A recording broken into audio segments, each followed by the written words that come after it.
On a day in the year 2023, people were summoned to a parallel world, but to be more exact, a part of the city was summoned. The place they were sent to is part of a game of transcendental beings called players, and the whole city is just a pawn in the middle of it all. The players roll the dice, and soon their pieces move. No matter where you are, a mission is always given. They are usually difficult and have varied themes. The objective is to protect the pawn until the finish line. Nothing more, nothing less. All Pawn 76 and the protagonist failed to protect the city, thus everything collapsed, and those who reside in the pawn boat together. All this story told is just a record of our hero. With this information, they may be able to avoid ruin, so he hopes they avoid the same fate. The last piece of information is never to go against the players, no matter what happens, even if their skills are impressive or strong, because in the end, everyone there is just a piece in a game. A huge spear invades the cube that houses the city. Then it is destroyed with just one blow. Bodies are common where they live. Someone approaches the corpse, soon grabs the records that the skeleton was holding. The guy says the strategies are good, but throws the book on the ground where others reside. Walking away, he says he already knows all that a majestic being overshadows everything and everyone. In the palm of his hand are several other cubes. Suddenly launches an attack, but it was easily stopped. This is our legend who carries the pure drip. The player does not give up but tries to attack him again, but quickly the protagonist moves to counterattack. The blow was so strong it caused a red explosion. It ended with the transcendental apparently falling dead. In the background, he warns that everyone can defeat players. Just have a guidebook teaching how to do it, and he doesn't plan to wait for his end sitting around just because of this stupid game. So he will end everything before returning to the original world. All this by itself is his great and magnificent ending. On a calm and ordinary day like any other, people are having fun and talking normally. But no one expected that this would change. A blue light emerges from the ground. The protagonist is scared by this. Not only him, everyone around runs desperately for their lives. This great day was the end of a peaceful era. After the teleportation, the boy is still scared. But soon he notices something. He realizes that the wall in front of him has turned into something like a barrier. The boy shouts, questioning what is happening. Most people in the place say they have an excruciating headache. In his mind, the boy says these things only happen in novels and webtoons. To make things stranger, a system window appears, warning that the game has started, so he must roll the dice. With all this happening quickly, he hesitates. The girl points upward, asking everyone to observe that there is something like a cube, but he realizes that it is actually a gigantically colossal die. Some random person rolls the die. The system warns that pawn number 8 will move 3 spaces. The whole city that was standing still apparently started to move. Because of this, people begin to tremble. Our boy gets the idea that he was summoned for a game, but they are not the players. They are the pawns in this crazy game. Assuming how things are happening, the players are the ones who can roll the dice. Actually, the whole city is the pawn. Still, it's strange since they could have summoned just the city, but they summoned them too. The system warns that the space has reached a defensive field, so please roll the dice. After rolling, the difficulty drops by 1, and the defense time is 3 days. Soon after, a kind of map appears next to the city. Both connect as if they were part of a puzzle. Everyone asks if they did something wrong for this to be happening. The system alerts that the defense mission will start soon. If all the base points are destroyed, it will be game over. If this happens, the pawn will die. People say this makes no sense, because if that happens, it's likely everyone will die too. Staying calm, the protagonist knows he can't lose his head. And for now, he should just focus on these announcements. The system tells them to roll their dice. The highest class that can be obtained is the mythical one. An elderly man says something is coming. Some mistake it for the rescue team. But seeing up close, they are ferocious monsters. Of course, after seeing this, everyone runs. The creatures advance without stopping. Unfortunately, the less capable people were caught first. A beast appears behind the boy, pointing a large club. It hits him precisely, throwing him far away. While flying, he realizes that humans were summoned together to protect the pawn. His body hits a pile of cardboard boxes. In his head, everything becomes clear as they have to protect the city until the final goal. A game of dice is being played, and the players are unknown creatures that might be gods or demons. The ogre that hammered the protagonist just watches him lying down, with thought about advancing to finish the hunt. The girl with fire wings appears, her spear hits the ground, and then causes a huge explosion. A cyclone of fire rises over the ogres. All of them are easily burned. The people who almost died see that they wonder who killed them all in an instant. Her name is Go Hai Ju, and her class is Common Citizen, and her level is 1. She tells all the wounded to retreat because the military is forming a defense line and compliments for everyone to roll the dice. Their heads are confused by all that, but the girl tells them to roll quickly, and those who receive rare items should go help, and those who do not should retreat. After rolling the dice, they receive weapons, shields, and powers. Everyone does as the girl ordered and charges at the monsters. On this day, ordinary lives cease to exist, and now a new era began. Countless people will die. But through these deaths, heroes are born. After this terrible confrontation, Choi Yul is unconscious and badly injured. In his hand, the die was but ended up falling because he is unconscious. But thanks to this, he became someone capable of everything. The die falls on the number 100. A light emits the silhouette of something extraordinary that would soon be recognized as the greatest trash of all, and this is Christina's book, which holds all kinds of information. However, it has a monopolistic desire. So all the people who gain access to this knowledge except the owner will be marked, and all their rewards will go to Christina. Due to the battle, there were many injuries and deaths and a destroyed base. The girl with white hair asks if it's all over. Disbelieving, they shout relief for surviving. A military truck arrives at the scene. This is the Korean army, running and helping the wounded civilians. The guy talks to Haiju about her hard work, and compliments that because of her, many had the chance to return alive thanks to her helmet having an unshakable mental strength. Tired, she asks if it's all over, and the guy replies that he doesn't know yet due to network failures. Because of this, they are using radios to receive reports from each location. But for now, they are heading to Namsan Tower. Behind them, the protagonist shouts, saying that it is not over yet, because the boss will appear soon. He says that in his book, there is all the information. Then they ask both to look, but for them, it's just blank pages. Haiju guesses that only the holder can see the information. In his mind, Kwon says that this item is very overpowered since in their situation information is equivalent to power. Then he says he needs proof that this is real. Opening the book, he describes the items and characteristics of the holder, and the helmet is a set of other variety pieces. Looking at Haiju, he says that her favorite lullaby is Chult Mountain, and her weapon is a legendary item, and of course, she asks him to stop. Both confirm that the book really works. Since that's the case, the guy is sure the boss is coming. He asks Yule to wait because he will communicate with HQ. A voice echoes through everything and says that maybe he's a bug in the system, because for him the problems of this world are very easy, and compliments that this is why people confine him. This is like an operator who found a system error. If he ever gets out into the world, Kwon shouts, drawing Yule's attention, and soon says he received permission from HQ. But even not trusting, there is nothing more they can do, so they decided to trust his information, and then ask the protagonist to provide as much information as possible, and he confirms that he will help. Grabbing the radio, he asks if they can hear him, since from now on he will speak the defense mission. Yul says they must defend the city every 6 hours because of the monster waves, and at the end of each wave, the strongest appears, the boss, which is a two-headed ogre of difficulty 1 that uses magic and close combat at the same time. Summarizing, they need to defend the base 12 times until the 3rd day, which is the boss appearance. Moreover, they don't need to worry since the strategy is already laid out in the books. So no matter the cost, everyone will survive. After that, you will seek the information on how to return to the original world.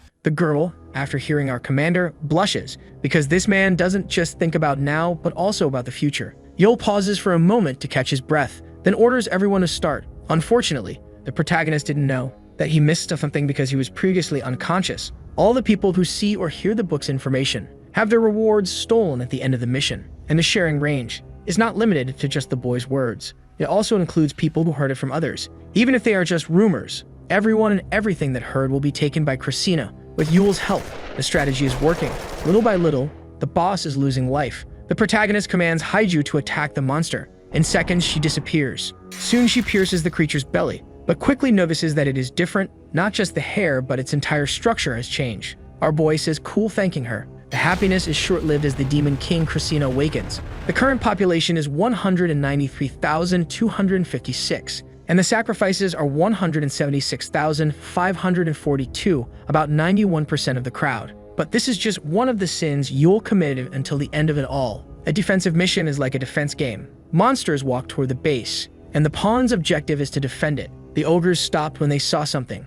Mel orders them to shoot with long-range firearms that can cover a large area, after attacking them with arrows or magic, and compliments saying that level 1 monsters are not very intelligent. Soldiers say the barricade is very weak, and another says not to spare ammunition, because as soon as they are hurt, they will start to scatter. The creatures run towards the civilians, but are quickly cut down by people with high-level equipment. Yul asks them to maintain overall order. We observe that the Christina book is updated in real time. Just thinking, the information already appears. With the help of this book and everyone, they will surely survive. The battle leaves traces of destruction. Ogres are shot. Kwon orders them to inspect the area and report the situation to Yul. Looking at everyone, the guy knows that the protagonist is in command, but there is only information in the books. So the boy's command ability is something natural, or perhaps it is the book's work. Yul catches the surgeon's attention, saying that the boss is coming, but asks him not to worry, because Haiju will finish it off with just one blow. After all that battle, the girl sleeps to recover her energy, but her sleep is interrupted by a giant earth monster.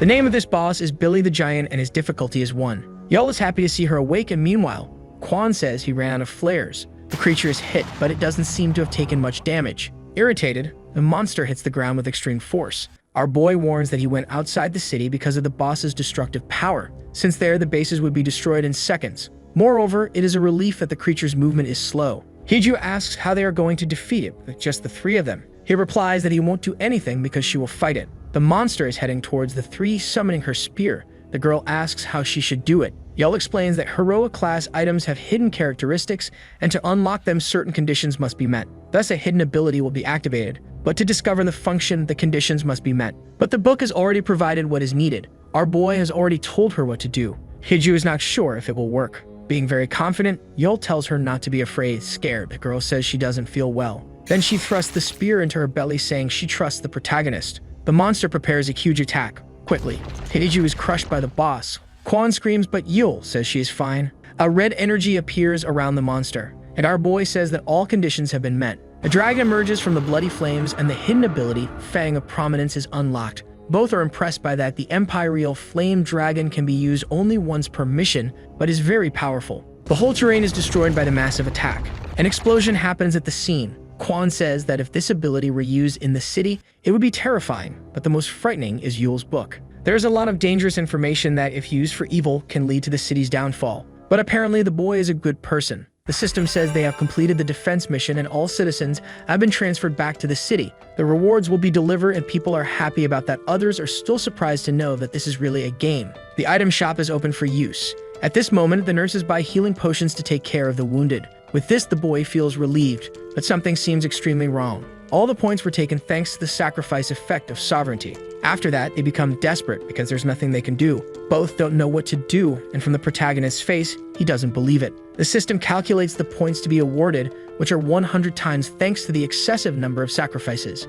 A notification arrives for them. This is the leaderboard, and the person with the most points is Kang with 1402. But the first place is updated, and Yahello has over 10 billion. People know that this amount is not normal. Soon they realize that he stole from them. Quickly, they go to confront the thief. Yahello warns that he didn't know about this function. Thinking a bit, the surgeon says that points can be exchanged or donated. When he was about to do what Quan said, Christina's passive ability is activated, and it says that the protagonist cannot share the points. Of course, he gets scared and people are angry with him, calling him a villain. Somehow he tries again, but the passive ability stops him. Angry, Yahello throws the book on the ground, and then Hiju attacks to see if it has any effect. After throwing the book away, the boy thinks he is free, but the thing regenerates as if it were alive. This makes him impatient and frustrated. People scream for their loved ones not to die, and others ask Yahello to give at least 10 points. With all this commotion, his reputation did not remain the best. The soldier tells Quan that the number of dead is increasing. Our boy wonders if there is any way to reverse this. A rifle is pointed at his skull,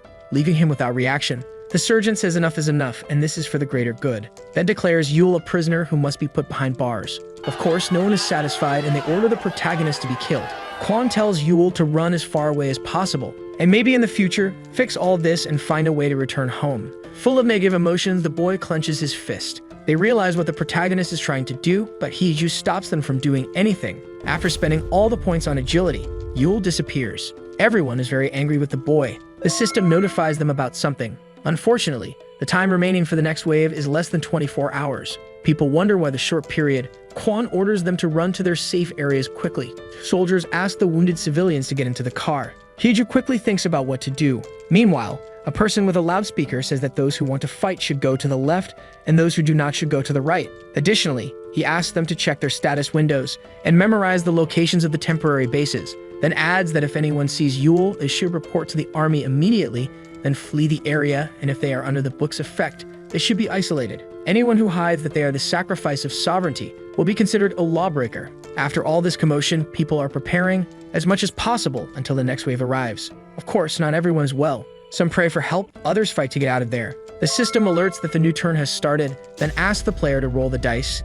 Next, it warns that Pawn 8 will move 4 spaces. The announcement appears informing that the guardians of the demonic pillars will appear, and the goal is to destroy them all before the Demon King is summoned, and adds that the mission duration will be 5 days. Additionally, there will be 3 demonic pillars. The first pillar will have difficulty level 1. Its guardian is the fallen angel with no destiny. The difficulty of the second pillar guardian is level 1. The boss there is the insane brains, which is a super mega intelligent monster. The difficulty of the third pillar is level 3. The monster guarding it is the goblin master swordsman Jack. A while later, we observe the protagonist. Moments later, he smiles, apparently not thrilled. The radio says that the citizens have started attacking the pillars. He'll even try to stop them, but at this moment, it is impossible as they are uncontrollable. Maybe they should go too, and he looks to the side and sees that Hiju had disappeared. The soldier reports that she just left. In his mind, Kwon says this is a mess. The process and perfect cooperation were destroyed in just one day. The girl went straight to Goblin Jack, level 3. He emanates a terrifying aura. Rushing in, she yells that she will destroy this monster before anyone dies. Because of the attack, debris flies away. But with great ease, her spear is stopped. Still sitting, the goblin retaliates. Then he raises his sword, which is surrounded by a blue aura, and then seemingly cuts the girl in half. Not only her, but everything that was in the path of the blow is cut. But something catches Jack's attention. Our boy just saved Hiju from the deadly attack. He quickly tells her to inform everyone that he will use all their rewards and points for himself, and of course, the girl is outraged. Leaving, he orders her to tell everyone to stay out of his way if they don't want to be robbed. The book suddenly appears in the air. In his mind, Yul says it's impossible to return their rewards to the original owners. Quickly, he opens the shop window to buy status with points. As if by magic, all his abilities are maxed out. His strength, wisdom, luck, literally everything was increased. The system alerts many things. That Yul was the first to reach all max stats, which makes people angry. Even after doing this, there are still over 400,000 points left. Because of his achievements, several items are added to his inventory, and with that, he deletes all items from hero class and below. At this moment, Yul has 142 legendary items and over 1,000 heroic ones. The system starts marking the best items. With an arrogant tone, our boy says he will use all of this for himself. Between blood and tears, the Demon King's book will live. Jack observes that grotesquely massive aura. Yul says he will protect the city and return to his old world, because that's the only way to atone for all his sins. The girl looks back, realizing the Guardian is not attacking. Using his dexterity, the protagonist leaves, saying that Jack does not attack first, so he heads towards the fallen angel, thus making it known the sole of his shoe. Thanks to his status, fighting these creatures is not difficult. By the looks on the people's faces, it's clear that no one wants the protagonist to live, but he doesn't care about that and just walks past them. Apparently, Yul wants the fallen angel to use its unique characteristic. There are some traits that add weaknesses, and if the wrong conditions are met, this monster will become stronger. If this creature kills more than 100 humans, its evolution will be able to kill all humanity and then stop defending the pillar and just kill humans. That's why he has to take care of the guardians with the most annoying characteristics first. The fallen angel is almost dead. Meanwhile, the protagonist says the most important part is not finishing the mission, but how you finish it. An army car is driving through the city. The sergeant orders everyone to stay away from the pillars until they know Yul's intentions. In his mind, the guy doesn't know if the protagonist just gave up on giving back the points or just didn't find a way. Because before he seemed like a good person, but he can't trust assumptions alone. Someone as intelligent as the boy could easily dominate the entire city. Even Hiju wouldn't stand a chance. Up ahead, Yul's clash is happening. Both in the car notice this. A red energy appears to the side, and then throws the vehicle away. Kwon staggers, questioning what that was. But the sight of the protagonist holding the creature's wings impresses him. As if it were nothing, our boy just stands there. The name of his sword is the Divine Divider, and this item once was capable of cutting the heavens and the earth. Moreover, it has an ability to transform parts taken from monsters into items. Getting closer, Kwon says he is surprised to see him there. Without saying anything at all, like a ray of light, Yul leaves. In his subconscious, the guy knows the boy has no bad intentions since he said nothing to protect them from the sacrifice of sovereignty. Trembling, the soldier warns that it is very strange. The fallen angel is still alive. The conditions were met after the aura and wings were removed. The special trait was unlocked, and at that moment, the angel transforms into another being. Its name was renamed to the Beast of Corruption with the description that God doesn't care about it. Kwon says that military service life is hell. A great and vast dust cloud is raised. The soldiers approach the creature's location. Running, the guy notices that just these 3 monsters are stronger than the entire previous invasion. He soon realizes that maybe the protagonist left this monster for them to defeat. The abomination does not stay still and starts attacking everything it sees, be it human or not. All it cares about is killing. All the soldiers run in fear. Still, this does not affect Kwon because of his helmet. Calmly, he shoots at the monster and draws its attention. He plans to do this until at least the reinforcements arrive. But not everything is rosy, and the abomination jumps towards him. He knows that if he can hold on until then, many lives can be saved. But he's quickly crushed. Yul just watches all that with a terrifying face. He says that one is down. A green aura illuminates the monster's hand. The energy was so strong that it injured it. Kwon's helmet released its hidden ability. The conditions were met, and the activation was complete. A god dominates Kwon's body, and all of his weapons are now imbued with divine energy. Invoking, he shouts that the goddess's hammer will eliminate all the fallen. The fanatic ability was activated, and at this moment, the soldiers receive power UPS. They are crazy, but at the same time strong. Yul says this is more sinister than he thought. Before this happened, we see Kwan's superior giving him a position. Being very frank, he compliments saying that he will be the battalion leader. This makes him a bit uncomfortable, but there is nothing he can do. Writing on the paper, the superior says that the lack of information is horrible for the current situation. With times like these, they need someone like Kwan, who always has a calm look. Not only that, someone extremely rational. Someone who never loses their head, no matter the circumstances. A cold vigilant capable of making logical judgments. Apparently, this personality of Kwan was obliterated. A soldier launches his maximum attack, the divine buttstock. Instead of shooting, the guys are hitting the monster, and it is still working. Kwan plants the flag in the creature's head, then shouts, saying that this is all in the name of the goddess. The announcement is made saying that Kwan's group has taken down the tower, and his superior says he has a good eye for choosing soldiers. Apparently, the protagonist's strategy worked. Even after the transformation, the monster's life was still low, and besides, their contributions were reset, making Kwan have all the rewards. Looking to the side, he asks what he thinks. Impressively, the boy is talking to Jack. Yul says that not being able to talk to others because of the book is bad, but thanks to the goblin, he managed to ease that, then asks if Jack wants to make a bet. He doesn't quite understand, but the protagonist says that if he wins, he will break the Demon King's seal. Of course, this puts Jack on alert elsewhere. Hiju draws her spear, then cuts the monster named Anti-Human Machine. But there is not just one, but several of them. She says she came there to help, but it seems that this never ends, and above all, with every passing second, these machines keep improving. Because of this, she must end it quickly, and orders everyone to retreat. Unfortunately, no one listens to her, saying they won't let her take the points. They don't do this out of malice, as they need this to save their families. Some extras are behind the rock, waiting for the boss to have low health to finish it off. Both point magic class crossbows. The monster rotates its head 180 degrees. This scares the guys. A destructive laser beam goes in their direction, but thanks to Haiju, they survive. The force is great, and maybe she can't hold on for much longer. Because of the destructive power, everything goes flying. Still, she does not show weakness before the boss. She was going to order the guys to run away, but they were already far, asking to be saved. Something strange is happening with the creature. We see that it identifies the factors to gain an advantage against Haiju. After the analysis, the machine evolves to become invincible against the girl. At the same moment, she knows she needs to stop this as soon as possible, but the other monsters try to stop her, and then they leave her immobile, unable to do anything. To get out of this mess, Haiju transforms. With that, she throws fire at all the monsters. The boss just watches her from afar. Shouting, she orders everyone to move back immediately. Soon after, a terrible confrontation with the boss begins. People run, fearing imminent death. A beam of light approaches the creature, hitting it violently.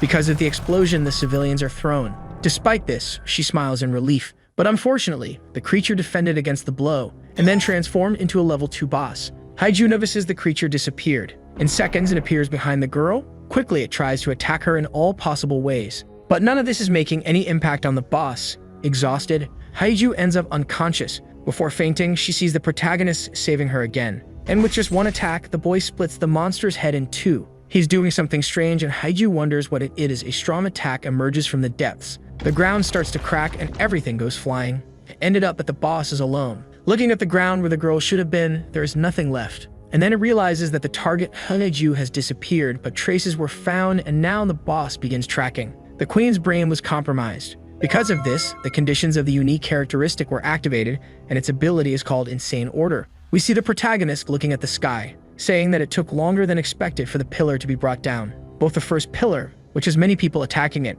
and the second pillar, which also has many pawns trying to bring it down. Besides, the army is moving to help the people. And of course, he could easily take down all the pillars, but that would be meaningless, because he needs to conquer the entire game, not just the mission. Like it or not, the whole city needs to get stronger. For that, a great commander is needed, and a strong champion unit. Opening her eyes, the girl wonders if she is alive. Looking back, she questions if he saved her. The person who helped the girl was Jack the Goblin. This scares her a lot, but he interrupts her, telling her to be quiet. For a moment, Haiju stays calm, then becomes impressed by Jack's ability to speak. Walking away, the goblin says he took care of her injuries, and because there is not much time, it's better to start soon. Then he adds that Yul said that after a great defeat, and then finding a teacher to cultivate one's strength is a cliché. Of course, the girl understands nothing of what the goblin says. Apparently, there is something moving in the sky. It's the boss who does not give up and wants at all costs to kill Haiju. When the target is found, the annihilation mode is activated. Thus, blue lights emanate in the air. As if it were nothing, Yul defends. With the monster's brain, the protagonist confused it to think he is Haiju. Apparently, the boss has not realized it yet since it is being disoriented. Taking a few steps back, our boy catches its attention. The creature releases overwhelming energy, and in the blink of an eye rushes at Yule with all its might. Several explosions occur, and the civilians notice this. Unintentionally, the monster ends up destroying the tower, which is completely destroyed because of the attack. Looking at the book, our boy just says that this level should be enough. Calmly, the protagonist says that because of the boss, other people's problems were solved, and this irritates. The sound of sword and spear clashing can be heard from afar for some reason. Jack is teaching Haiju. He asks her to use that power. Flames are summoned. Taking a few steps back, the goblin asks the girl not to forget. Since the power is not hers, it's better not to overdo it to avoid getting hurt, and therefore, instead of using it all at once, it's better to take only a portion. Instead of the ability consuming her, she should dominate it. With all these teachings, Haiju seems to be learning. After the battle, the girl talks about the bet the protagonist made with Jack about her defeating the robot.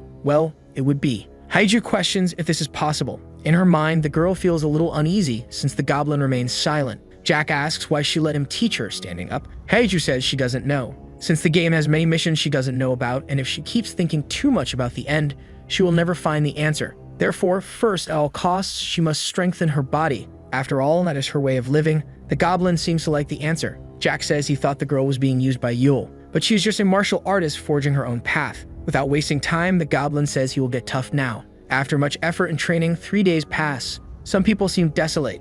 They wonder when this will end. A percentage of humans want to help the army, but fear prevents them from doing so. Something cracks and crosses the underground. This is the boss that was fighting against the protagonist. Because of Yule, its head is not clear, and it identifies all those people as Haiju. After the target is discovered, annihilation mode is activated. The humans run to avoid dying while being attacked. It says the target was hit, but realizes it was deceived after seeing what it hit. In a few moments, the monster notices something. The real Haiju appears behind it. A woman questions what that is, because in front of her stands an angel. We see that the girl inherited Jack's swordsmanship and now also possesses the illusion blaze armor. The goblin and the protagonist are watching the fight. Our boy questions what the chances are of her winning, and Jack says it's 50-50, since the robot is her natural enemy. But she has the advantage since she has her martial arts. Because of her strike, the creature is thrown back, but it soon tries to counterattack. Jack says that if his seed grows at the right time, then that damn machine won't be a problem. 3 days have passed since the mission began and only one pillar was destroyed.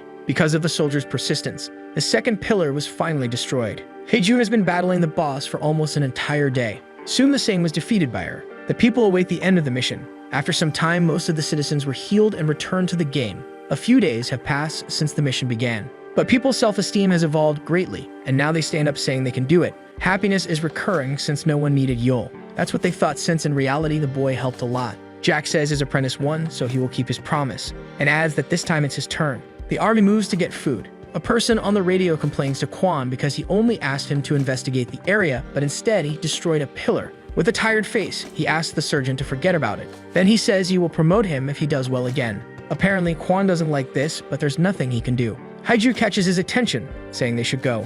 Quan asks if she will be okay, and she says she promised her master she would manage. In her memory, Jack says that next time Haiju meets him, they will be enemies. The surgeon is worried if he can win. Since it's a level 3 difficulty monster and even Haiju couldn't defeat it, Quan questions the protagonist's intentions. A very loud noise startles them both. The portal above is being broken, and the girl sees who it is. The person causing the commotion is Yule. His kicks make everything and everyone tremble. After several consecutive strikes, the Demon King's seal is shattered, and no one knows what to say. Because of this, the objective was altered and a special rift appears in the sky. The mission is to defeat the Demon King, and in case of failure, it's game over. The guys say that Yule is a terrible psychopath. Both wonder what the hell he is thinking. Jack says he didn't expect this to happen, and adds that there are many interesting humans in these times. The goblin jumps towards the rift. Landing on a rock, he prepares to kill the monsters. In the blink of an eye, the creatures were killed. Not only that, but those around them also died. Everyone is frightened by such power. Jack says this is a gift and a lesson for his student, so she better dedicate herself. Disappearing into the darkness, he says he hopes to see her next time. We see that the protagonist entered the special rift. Because of the angel's halo, Yule is protected from the infernal demonic dimension. Walking, he says that getting there was easier than expected. As if he were going to a bakery, the protagonist calls the Demon King and asks if he is Christina. The creature says it has never heard that name, but soon asks how Yule got there. The protagonist says he thought Demon Kings interacted. Leaving, Yule says this was a waste of time. Looking back, he tells the level 6 difficulty monster that its opponent is arriving. For some reason, the Demon King seems friendly, but then he punches the protagonist, saying this is a bit embarrassing. This scares him, and having no choice, he retaliates. Jack arrives at the location where the Demon King is, but upon seeing the scene, he understands nothing. The creature's arms were simply deleted. Laughing, Yule apologizes as that was against the rules. Taking a few steps back, he says it was a mistake, and the Demon King questions how a mere human did that. In a few moments, he asks how the protagonist dares to do this. Our boy asks if Jack won't switch places. He says he would like to, but the Demon King doesn't seem to want to. Unfortunately, things do not go as planned, because if the goblin fights the Demon King, a hidden event would occur, and then both would die mutually. Thus, tons of points would go to the citizens. Without leaving a gap, a blow from the creature causes great destruction. But this does not leave a scratch on the boy, because of his armor, which is a legendary class item. In his mind, the protagonist says there's nothing he can do. At this moment, he will just wait a bit for people to accumulate points. The Demon King punches Yule several times and he does nothing. This leaves Jack very surprised. Outside the spatial rift, people are killing the remaining monsters. The soldiers attack and evacuate the civilians. Quan is very tired from the incessant battle. The creatures are not strong, but are many. If it continues like this, they won't last much longer. The surgeon says that Yule became the city's greatest enemy the moment he broke the Demon King's seal. So if anyone dies today, it's his fault. Haiju drives towards the shelter. Quickly, she jumps out and cuts the monsters that are easily defeated. She shouts, ordering everyone to a safe place. Most complain since this is all the protagonist's fault. A woman arrives and asks if Haiju will let anyone speak ill of her boyfriend. Embarrassed, the girl denies this fact. Kang just watches her eating snacks, then throws one to Haiju. Leaving, she says it's for saving her. Apparently, the bag was empty. Returning to where the protagonist is, Jack stands in front of him, telling him to step back. Then he asks if Yule has any affection for him. He then says that if they had met in another world, he might have invited him for some drinks. Then Jack charges at the monster. Because of the goblin, our boy feels a bit sad as his goal was to make him kill himself along with the Demon King. Still, it's too late to fulfill the conditions. And even if it were, he wouldn't let Jack die because of his earlier words. A hidden ability is activated after their friendship reaches the maximum level. This immediately puts him on alert, but realizing this is a great opportunity, he smiles. The Demon King is very strong, and because of that, Jack is already exhausted. His aura alone is very intimidating. Tired, the goblin says he will use his ultimate move, even if it has a high lethality rate. All this is for his friend and his disciple. As if it were nothing, the boss is defeated. The speed at which this was done scares Jack. The Demon King still tries to retreat to recover, but then was hit by another blow, and the person with the most contribution is Yule. The system announces that all summoned monsters will be annihilated. Innocently, the protagonist smiles at Jack. With the book's ability, Yule recruits Jack before he disappears. He's on alert, but the spiritual contract is made. Finally, the portal is closed and the protagonist falls, saying that he is hated by humans and now allied with a monster. And his book is the figure of the goblin. Yul says that with each passing time, he feels his humanity slipping away. This time, the points are distributed normally since no one absorbed information from Christina's book. Keiju feels relieved as the mission ended on the rooftop. Kang questions if Yule is a golden boy or maybe a human bomb. Quan says he doesn't know much about games, but this one apparently is about defending a base from certain enemies. In this case, he could even form a supreme unit, but maybe it wouldn't be possible. An existence that in a short time reached maximum level and now defeated the Demon King. Such a phenomenon would be allowed within the game. The system alerts that an abnormal unit has been detected. Apparently, the player opens Yule's status window. The system gives 4 alternatives for the god to choose. Without hesitation, he clicks on Annihilation. For a moment, the protagonist feels something, as if he had been observed for an instant. The system announces that an error occurred. For now, it will start a unit inspection. In seconds, it says that now this unit will be hidden from other players. People are acting normally, distributing their points. A guy has an item that can transmit his voice to distant places. He says that everyone has received new dice that can go from common class to mythical. Quan received a heroic fork that even if he loses it, will return to its owner. Looking at it, the sergeant notices that some items are also bad. Apparently, it's also possible to trade the gains. People are already recruiting to join different groups. Quan remembers what Keiju said about her saying she's not very good in the military field. Also, there are many people who are scared, and his duty is to help them as much as possible. The girl asks Sid not to worry, as she will also help with the missions when possible. Quan says humans adapt too quickly to extreme situations. Calmly, we observe the protagonist. He says that the citizens are doing well. Both Quan and Haiju have their roles in this place, but how they will act will be important from now on. If Yule's decisions are wrong, the entire city will be ruined. Our boy was about to start thinking of a plan when someone calls him. It's Kang, who greets him. Yule looks at his book to see who she is. Even knowing, he questions how she got up there. Approaching the hero's face, Kang says she thought he would be sad for being isolated. But apparently, Yule is fine. With all these words said, the protagonist asks what she means by that. Kang says they can't talk now, and soon Yule becomes suspicious of the situation and her actions. Smiling, she continues saying that the protagonist can simply look in his book, but the boy says thoughts are not information. Grabbing a rope, the woman says that's good. Leaving, she says she just wanted to see his face. The face of the fool who can conquer everything but chose the hardest path. Like a lunatic, the woman jumps off the cliff. Our boy questions what the hell is happening. Later, the sunset arrives. An announcement says that the city has gained experience and now convenience will be improved. Also, the infrastructure will be partially renewed. Yule says that the more people spend points, the more experience the city gains. Soon, the points the protagonist used previously were not recorded. Looking at the book, he questions where the points he spent went,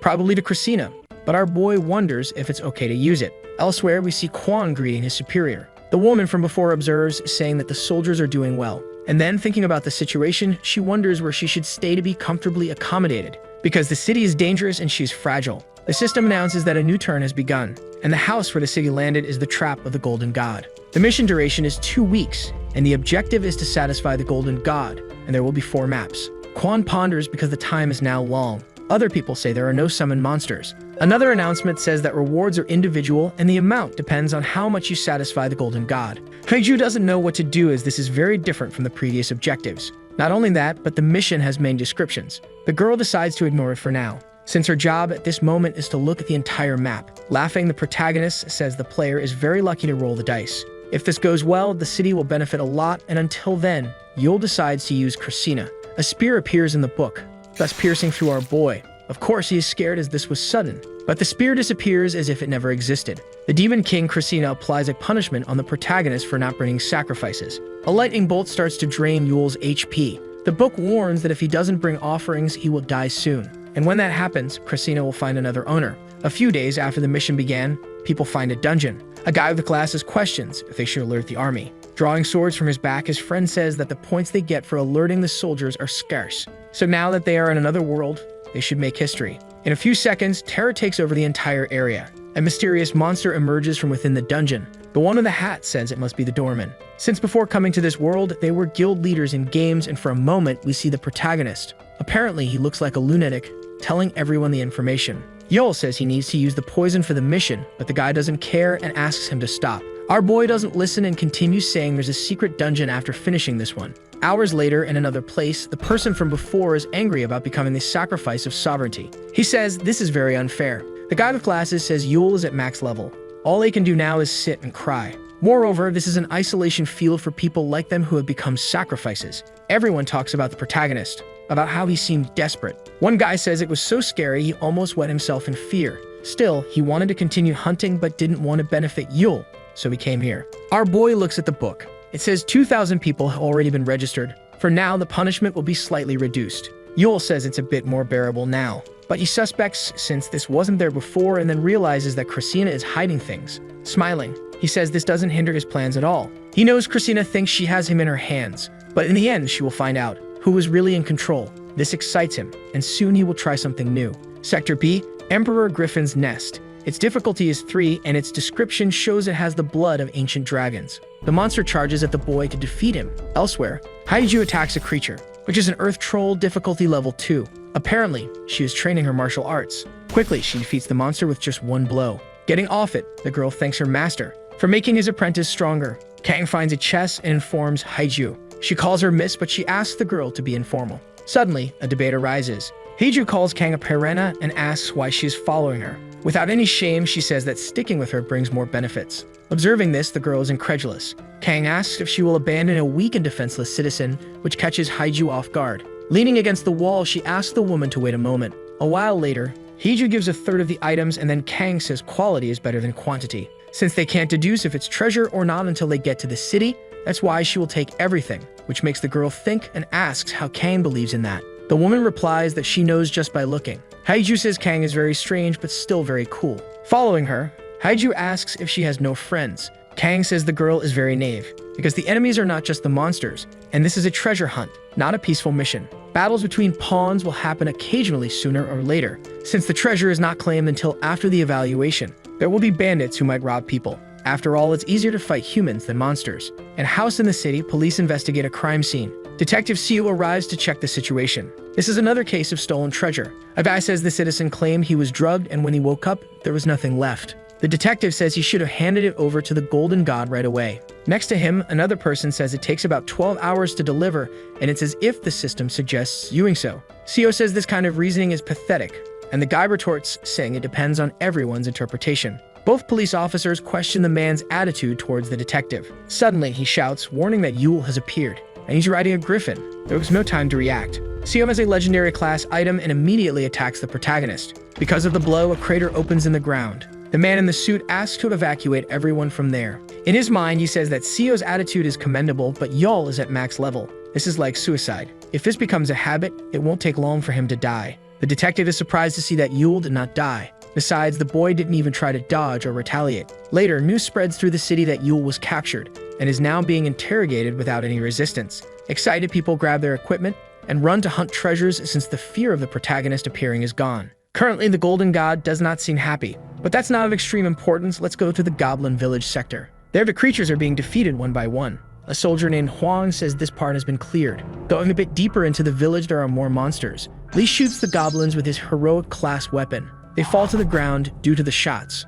Both soldiers argue, which allows a monster to escape. But quickly, the surgeon steps in and manages to hit the creature. He says that when they return to the base, both of them will run 10 laps around the entire municipality. The surgeon informs the platoon commander that the area has been cleared. Quan says they are almost finished as well. A mage-type goblin summons several stones. Smiling, he says that when his god arrives, no one will be able to stop him, and their end will be tragic like a withering flower. Without wasting time, a soldier uses his explosion ring. His name is Kim, and he is level 3. A massive destruction occurs, and the goblin is defeated. Quan says the guy didn't even let the monster finish his speech. But anyway, this isn't a cartoon. Destroying a door in the village, the soldier informs that he found the target. The 18 citizens reported missing were found with only a few injuries. A little later at the military command headquarters, the guy says he will send reinforcements to help the wounded, and then continues explaining that he will make the goblin's den an outpost. Looking at Quan, he asks if the Mist knows what Yule plans and soon answers that he doesn't. Honestly, the surgeon says that the most frightening thing about the book is not the information but the protagonist, yet he doesn't think the boy is an enemy. Outside the base, the griffin yawns. People admire the monster and say it belongs to Yule. Inside the cell where our boy is, he takes the opportunity to eat. The guy jokes, saying that even a max-level person feels hungry. Seo says that for now, Yul is a criminal who has committed several crimes. Then the hero takes responsibility for his actions. The detective says he has worked there for 20 years and sees a criminal's face every day. So he is sure of one thing. Yul is not a bad person, and it is likely that everything that happened was an accident. The guy approaches, saying this would be like the Good Samaritan law, but it doesn't exist in Korea. Smiling, Seo says he will clear up the misunderstanding people have about the protagonist. Dropping a spoon on the table, Yul says he wasn't Aki to seek help. At that moment, the detective doesn't understand. But the conversation is interrupted when a soldier arrives with urgent news. A person with a heroic class item is trying to commit robbery and murder. Since there aren't many strong people, the team is struggling. They immediately head to a bus to go to the robbery site. Dushik says that when missions have no rewards, there is no cooperation. And that's how it should have been from the beginning. Great chaos for a new order. That would be fitting for a world of superpowers. Seo complains, saying the guy should think like a sane person. Besides, he doesn't understand these things from another world. But anyway, they're still humans. A person is about to die and then calls for help. The attacker doesn't care about anything, but the detective appears to intercept the blow, then says he will arrest him for robbery and attempted murder. And if he tries to resist, things will get a bit violent. Scared, he quickly surrenders. Seo takes him to the bus. Dushik says that the laws of the land no longer have meaning. The best choice would be for them to become the kings of the city, and with his help, it wouldn't be difficult. The detective says that's why he always keeps him close, as the most dangerous person in the city is him. In his thoughts, Dushik says something is strange. No matter what he does, he can't guess what Yule is thinking. But he quickly realizes something. Looking at Seo, he says that from today they will be busy. Since the protagonist is imprisoned, it's a golden opportunity for others. Dushik thinks Yule's true goal is to cause destruction, but Seo defends him, saying the boy is good. The guy says people are not laughing but hiding. In the cell, we observe the protagonist sitting, sweating. He says it's now a battle of patience. The system says Christina is still unsatisfied and needs more sacrifices. Our boy uses an item to multiply himself. Smoke appears around him. Soon his other self appears in front of him. Using the invisibility cloak, Yule hides, asking the clone to do a good job and last as long as he can without being caught. After the protagonist leaves, the clone awakens. A soldier arrives, questioning why Yule is taking so long to come out. Turning around, the clone doesn't have a friendly face and intimidates the soldier a bit. As if it would help, he says there are reinforcements, so it's better not to try anything. Suddenly, Yule's clone leaves the cell. Calmly, he says he won't try anything. The griffin outside starts behaving strangely. For some reason, it begins to fly. People are confused. We see that the real protagonist is still invisible. He says that stage 1 of his plan is complete. Now begins stage 2. The army split into 2 groups, those handling the inside and soldiers handling the outside. Additionally, citizens can also choose one of the 2 groups. Humans without combat skills found their functions. Since then, the mission has been progressing smoothly. Inside the outpost that was formerly the Goblin Village, Quan says they finished a sector of this size in just 2 days. But if humans cooperated, it would have been much easier from the start. The sergeant recalls his superior saying that the city's atmosphere isn't very good. More and more treasures are being stolen and human greed only grows with time. The people protecting the city are struggling due to a lack of equipment. Quan asks if the army will act, and he responds that they won't because it's dangerous. If the army handled the police tasks, civilians would think the situation is critical. Their duty is to act when necessary. Quan remains silent, thoughtful. Then he says that even if the world changes, people will never change. And he adds that knowing this causes terrible affliction. Later, somewhere else, a guy is being taken over by something dark. The bandit is using the person as a guinea pig to test his poison combinations. We see that the item he uses to cause this is the abandoned magic pearl. This equipment evolves every time you use it. The poison around the guy starts to disappear. With a macabre smile, the unknown person says he won't kill him yet, because he still has to test several other poison combinations. The civilian says he will hand over all the treasures, begging for mercy. Like a lunatic, the guy says experience is the greatest treasure. The last thing heard are screams. Later, the detective arrives at the crime scene. Dushik says this weapon is very convenient. Both notice something ahead. Observing the body, Siu says the killer didn't even touch the treasure, and it's unclear whether it was just one person or a group.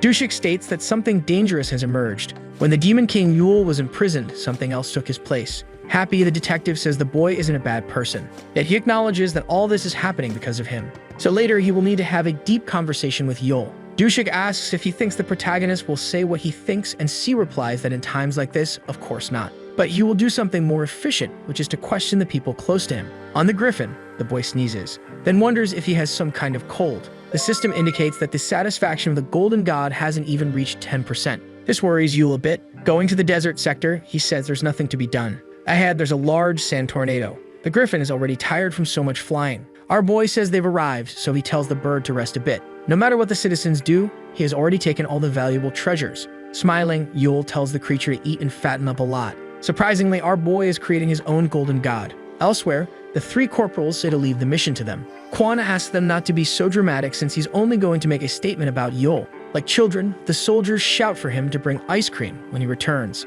When the surgeon is a bit far away, the 3 are happy because now they'll have a day off. Another surgeon observes their attitude, but then says there's no problem taking a vacation. The 3 goofballs dance happily near him, shouting they ask for a beer. And meanwhile, the surgeon thinks he can't leave the idiots alone. A hand hovers in the darkness. 4 blows are struck at the protagonist. Then he falls to the ground, stunned. Jack says it's done. Now that he has pierced all your pressure points, the pain should have subsided. Our boy thanks the goblin, since he has helped a lot. Currently, Jack has become one of Yule's 4 sovereigns. There are many questions the boy wants to ask, but it's better to wait until the situation stabilizes. And now he will take advantage of the moment that Sergeant Quan is in the city to rob the houses in the jungle sector. Something happens to Quan. He quickly orders the soldier to turn the car around, because now they are in an ambush. The enemies take potions to keep attacking them continuously. Quan questions if these guys have lost their minds by attacking the military. Even so, if he retaliates, it will be chaos because, like it or not, these guys are civilians. The sergeant decides to flee until reinforcements arrive. They flee at high speed so the people cannot catch them. Keeping calm, Quan notices that the crime rate is worse than he imagined. The stronger humans went treasure hunting, leaving the non-combatants in the city. Thus, the best environment for criminals was created. If a powerful bandit appears, the city will become dangerous, and meanwhile, the soldier shouts, saying something is following them. And besides, that thing is very fast. The city is in chaos, and our boy is currently fighting a lizard. Its difficulty level is 3. There is not just one. There are several preparing to strike the protagonist. But of course, none of them stand a chance of even scratching him. With just one blow, the monsters evaporate. Yul says that because of Jack, his body feels lighter. By his side, he tells him not to overexert himself, and adds that this place is similar to the demon dimension. In the demon realm, the monsters get stronger and the boy's pain also increases, because Christina is the demon king, making the punishment worse. Yul says he would like to finish this quickly and leave with the treasure. In fact, his most important goal is not to satisfy the golden god, but to complete the mission in the easiest way. That means getting many treasures, and then obtaining the maximum rewards he can. The protagonist says that the chaos happening in the city is because of his plan to get treasures. A monster made of poison attacks the soldier and Quan. The two are not scared and have already called for reinforcements. Before being there, the sergeant earned a promotion reward. His superior said he got on a mission and also gave some items to his subordinates. Kwon didn't say much, only that he still couldn't get used to it. The item is heroic class, providing momentary shelter for the user. A safe area is created with a range of 3 meters and lasts for 3 minutes. The sergeant tells the soldier to stop because if they act hastily, they could suffer. Before doing anything, someone jumps onto the moving car. The guy catches their attention. Kwon asks him to call the leader because he has no intention of talking to lackeys. The man starts laughing, saying the sergeant is good at offending. Pointing his hand at them, he says he is the leader and orders them to obey if they don't want to die there. The entire car is enveloped in poison. Things start to melt. This scares the soldier, but Kwon remains calm thanks to his helmet. In his mind, he notes that this smoke is corrosive and the area the poison covers is wide. Moreover, if things go wrong, their fate will be no different from the people outside. For now, they are fine since the item is protecting them. Kwon says he can surrender if he listens to his conditions.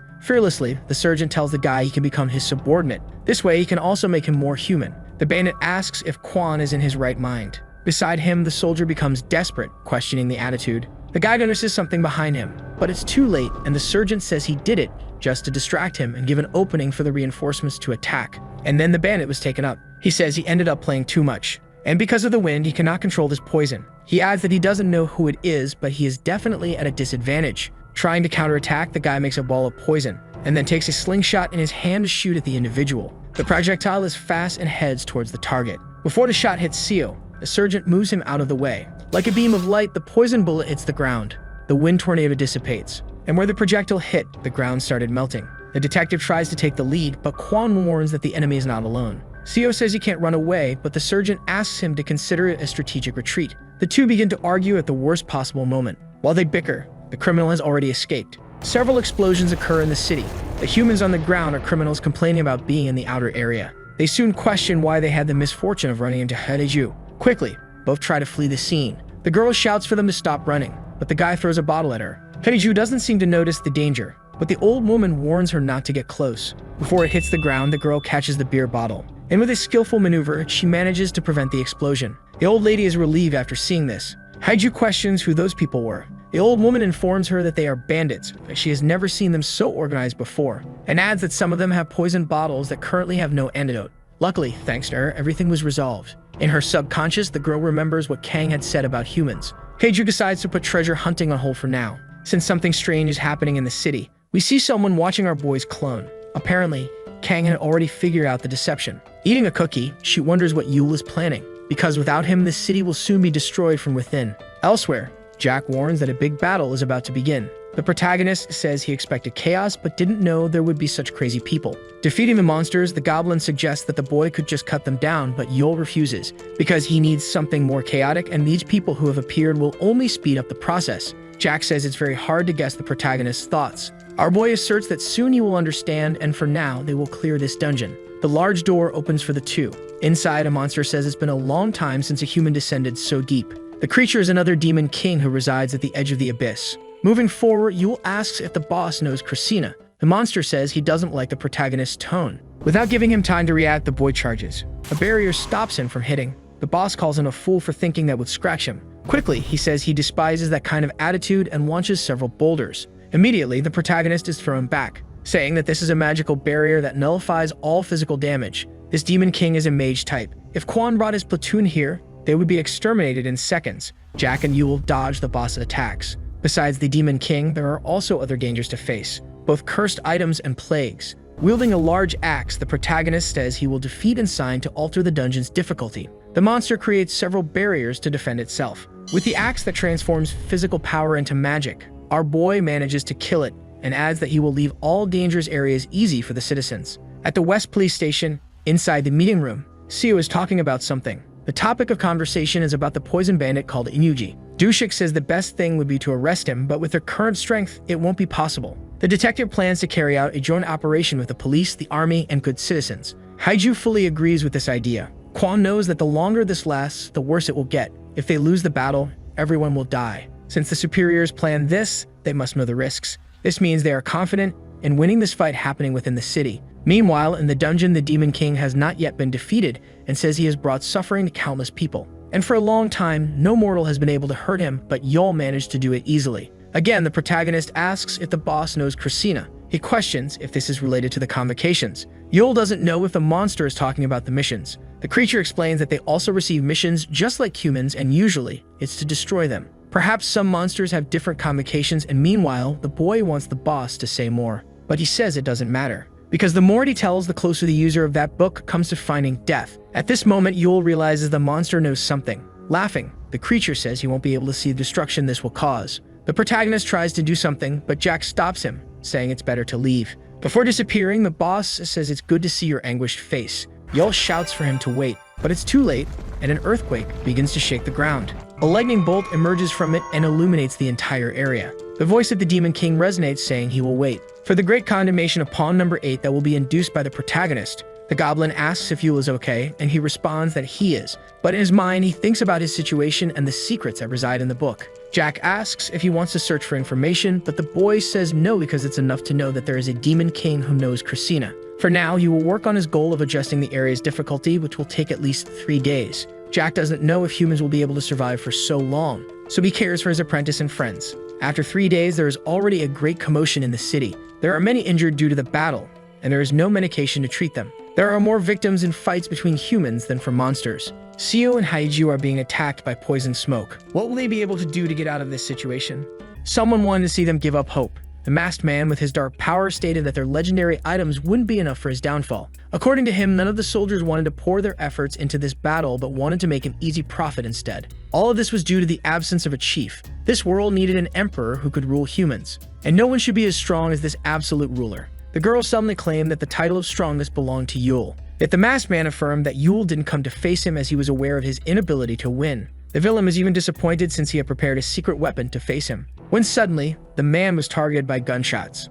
Yet he managed to use his powers in order to remain unharmed. His barrier, which is able to stop bullets, is also an automatic defense, meaning that the antagonist was gaining new abilities as the fight went on. With that, the masked man decided to counterattack. As the soldier evaded the attack, he realized that this man must be vanquished as soon as possible. The masked man claimed that unlike Yule, he could aid in completing missions and would share points and items. They just had to execute his orders for him to do that. As obscure intentions filled his mind, the masked man claimed that they just had to accept. All they had to do was execute his every desire. But the detective began to charge up his gauntlets, before attacking with all his might, stating that the serpent should just raid a dungeon. But the masked villain managed to shield himself from the wind and claimed that he had already adapted to such a fence. Yet both the spearman and the police officer seemed startled as something began to approach them from underground. Suddenly, multiple slime snakes began to rise from the ground, before engulfing both of them in a giant sphere of poison. But luckily, Haiju managed to create a barrier just in time to protect herself and the inspector. The serpent then stated that Seo and Haiju's abilities were rendered powerless against his own. With that, he decided to spare whoever's scream would bring him the most joy after being victims of his poison. The serpent then asserted that there was only one type of agonized scream he wanted to hear. With that, the barrier was shattered by the snakes. So Inspector Seo decided to cover Haiju and use himself as a shield against the venomous bites. The dragon warrior claimed to be of a higher level, but the police officer didn't want to hear any of it, as it was his responsibility to ensure her safety as a police officer and the eldest of the two. The serpent claimed that this scene displeased him. Yet when he was about to express what he truly desired, a sudden blow of wind blew his poison away. This left the dragon, the bear, and even the serpent confused. As he sheathed his sword, he stated that he expected more from his student. Jack was disappointed to see Hidiju struggling against such a weak foe. Both Seo and Haiju were surprised to see the goblin swordsman. The serpent recognized him as one of the monsters who guarded the pillars on the last mission, which left him confused as to why he didn't vanish ever since. Jack wanted to teach the young one a lesson, but they were running short on time. An emergency notice popped in the system. A rumble could be heard near an immense pile of gold and what seemed to be an empty pig shell. Another golden deity that competes for the head of the herd spot has been discovered after reaching adolescence. With that, the city's mission was altered. The citizens were now able to choose which golden pig they would like to gift their treasures to, and the deity with the most riches would be crowned the winner. All were reading carefully as another notice popped up stating that those who chose the future winner would be rewarded handsomely, but those who chose the loser would receive none. The citizens began to blame the protagonist after seeing that the golden deity of the desert had a much more impressive wealth compared to the one in the city despite having only one participant. Even the serpent's underlings began to discuss how this all might be Yule's doing, when something surprised the masked man. The whole city joining forces to take down one villain was a very old play. Yet a simpleton that relies only on his epic item could never possibly fill that role, as stated by the protagonist arriving on the back of his griffin. The civilians began to talk about how Yule would never surrender himself and how he looked like an evil person upon seeing him on the scene. With that, one of the men proposed to head back to the city, yet another decided to argue that the serpent was there. Yet they didn't care about the small villain when facing the demon lord of greed's servant, who even made the serpent shake in anguish. With that, the masked man immediately attacked the protagonist. He unleashed a colossal venomous snake on Yule. Both Seo and Haiju were surprised to see the giant snake eating their friend. The serpent decided to execute the wielder of the book for ridiculing him. Yet Yule seemed unfazed by the situation, unlike his griffin. Suddenly, the magic beast caught the serpent's projectile with his beak. This confused the masked villain. When witnessing it eating his power, he was surprised to see the Emperor Griffin, who diets on venomous creatures, swallow the special poison bomb that he created to take down its master. Suddenly, Yule appeared right behind the villain. The serpent was startled when the book's wielder asked him if he knew why his poison was ineffective from behind his back. Yet Yule refused to tell him why and decided to let him search for the answer alone, before flicking him on the head and asking him to stop harassing innocents. Seo and Haiju were left shocked, and just like that, the serpent was defeated. After that, the protagonist claimed the golden deity of the desert as his own, and stated that anyone who tried to offer a treasure to his giant pig would be a victim of the demon greed lord on every mission. And with an evil face, he challenged the city to find a solution before the end of this mission, before flying off on his griffin. This left all shocked at how pitiful of an actor he was. Even Jack had to comfort him after such a pathetic performance. It was now sunset, and a gigantic tornado was spotted in the desert near the city. At the treasure hunt mission urgent meeting, the attendants were discussing how they should gather enough treasures in a week in order to beat the book wielder. Haiju asked the citizens to join forces with the rest of them. Seo affirmed that Yule was the city's greatest enemy, but they had other urgent matters to attend to. The inspector proposed to face the problem in the same way they did in their original world. Cooperation was the key. Haiju stated that it was teamwork that always allowed humanity to overcome its challenges. Today's main concerns were to vanquish the wielder of the book, finish the upcoming missions while trying to return to Earth. And with that, Haiju ignited her spear and requested the citizens' help, leaving them all on fire. A blonde person was left behind the bars. This person had the orb implanted in his hand, and great anger dwelling inside his mind. A new morning began to rise on the trapped city. The first mission guideline was procured by the city union. Firstly, the lair referred to the habitat of all hostile monsters that didn't live underground. The layers were easy to deal with since the monsters could be spotted from a large distance. It didn't offer much to loot but could potentially contain a rare and valuable item. Secondly, there were the dungeons. Dungeons were defined as every biome that couldn't be discovered without entering them. This place offered the most valuable loot, but it was prohibited for someone to enter a dungeon alone, seeing how dangerous it was. It was recommended to seek the help of an experienced fighter of the army or the police before entering a dungeon. An old man was organizing the treasures before escorting the loot back to the city. With that, multiple loaded trucks made their way into the city, when suddenly a horde of flying monsters appeared from the skies. And so the adventurers tried to repel them until they could reach the city. The humans were almost home, where some other adventurers waited for them. With that, the humans in the city began to attack the monsters in order to protect the trucks. The third place was the Treasure Evaluation Center. The loot's value was estimated inside the Treasure Evaluation Center's walls, while the forces of order protected the adventurers inside. An epic treasure called the Idol of the True God that was made after the deity himself and was also valued at 1,000 was discovered. The hunter was overjoyed by his precious discovery. Meanwhile, someone was writing numbers on a blank board. Yuchoi was still far more wealthy than the city itself, even though they had conquered most of the jungle and the canyon. Only one place remained undiscovered, and that was the desert where the book wielder was hiding. The citizens had been avoiding such dangerous, mysterious areas until now, but now they had the power to explore it. A shiny hair was on the table. Seo was just informed that this hair was the replica of Yule they were detaining. His partner then stated that if Yule had talked about the desert's deity from the start, most people would try to avoid it, since they were all scared of him. Yet the book wielder decided to play the villain in order to force people to take action by letting them overcome their fear. Yet the angry inspector broke the table in two as he rejected his idea. At this rate, the mission's outcome wouldn't matter in the end, and the poor young man would always be seen as a villain. His partner stood there in silence, thinking about it all. He was starting to grasp how Yulchoi thought. The protagonist wasn't only trying to accomplish the current mission, but strategize for the rest of the game. The young man was aware that the rest of the city needed to work together and to be constantly evolving and leveling up. He probably had a plan to make them win their treasure hunt, pushing the civilians beyond working together to loot some pricey objects. A giant tablet of stone with scriptures on it was found in the jungle. The blonde woman examined it carefully.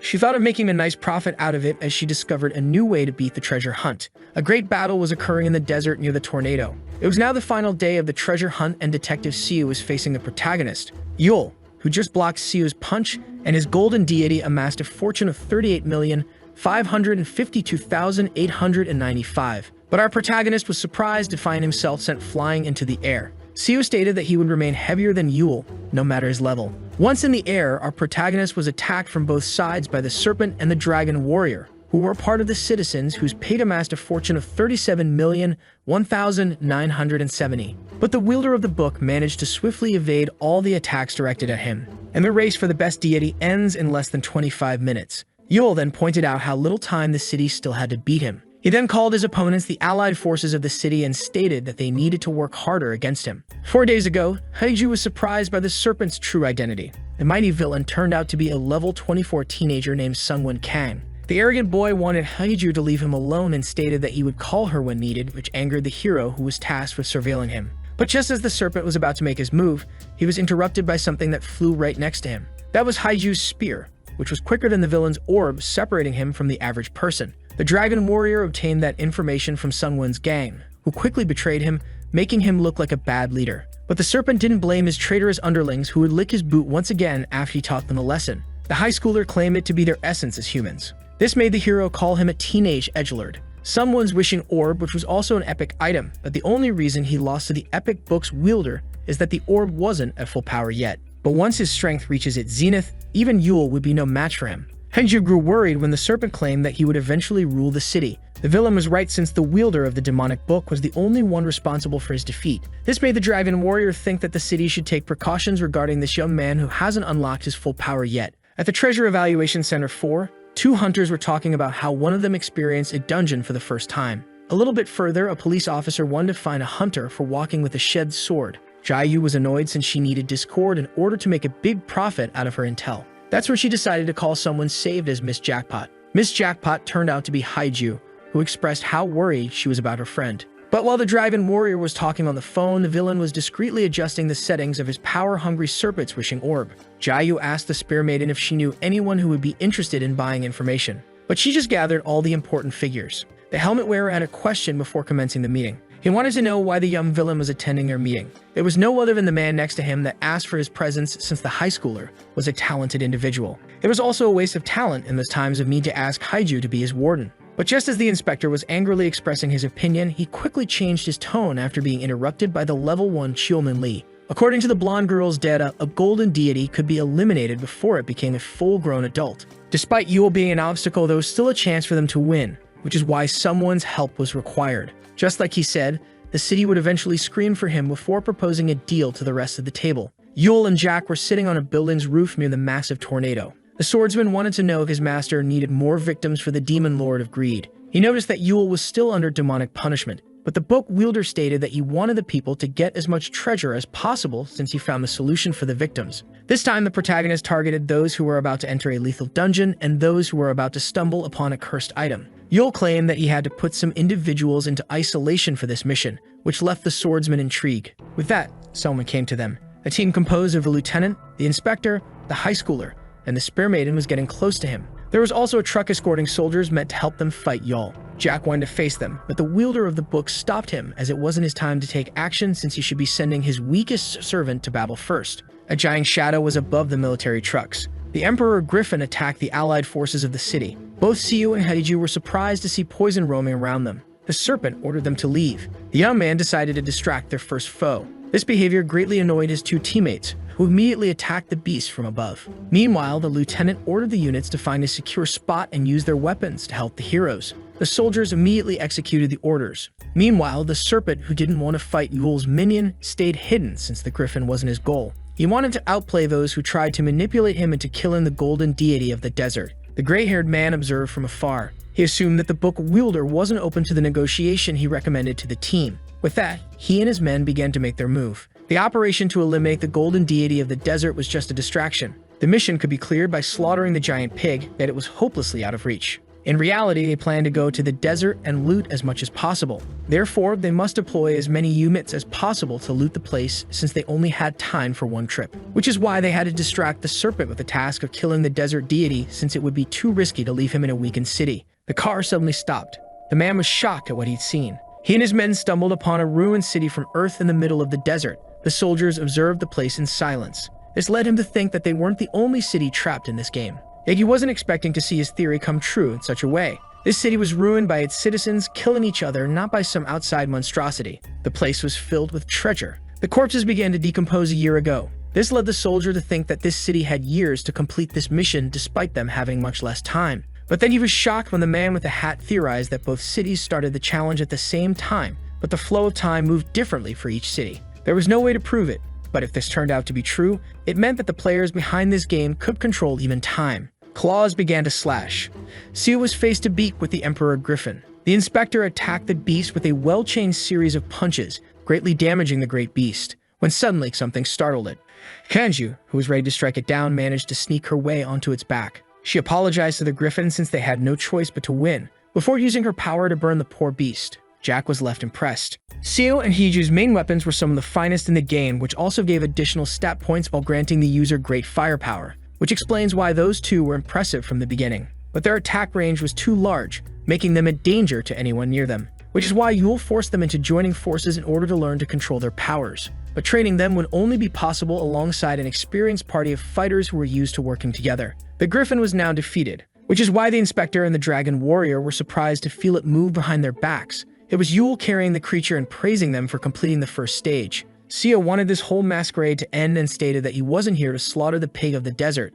Yule was surprised when the man claimed to be coming to rescue him. Seeing that man working to get him back to the city put a smile on the protagonist's face. Yule then challenged Seo to put him under arrest, before flying away, leaving him and Haiju alone on the scene, when suddenly something caught her attention. She got in front of the inspector, trying to defend him. Kaiju had to repel a powerful attack. She was successfully able to protect all her allies. Jack stated that his student was the only one to repel his attack. This made him realize that he had to do his best to restrain himself before accidentally killing one of them. The lieutenant recognized him as the strongest out of the 3 pillared guardians during the last mission. It took great numbers and countless hours to take down the weakened pillars. This made the man wonder if they could face the Goblin Swordmaster with such a small unit, especially after the serpent disappeared. Meanwhile, at the Griffin Emperor's nest in the canyon sector, Yule was praising his weakest minion and recommended him to rest well as it healed. He then apologized to the creature, who could quickly regenerate, for sacrificing it like a mere pawn. As an apology, Yule used the legendary Tool Weather Orb that would change the weather in a small area for one time.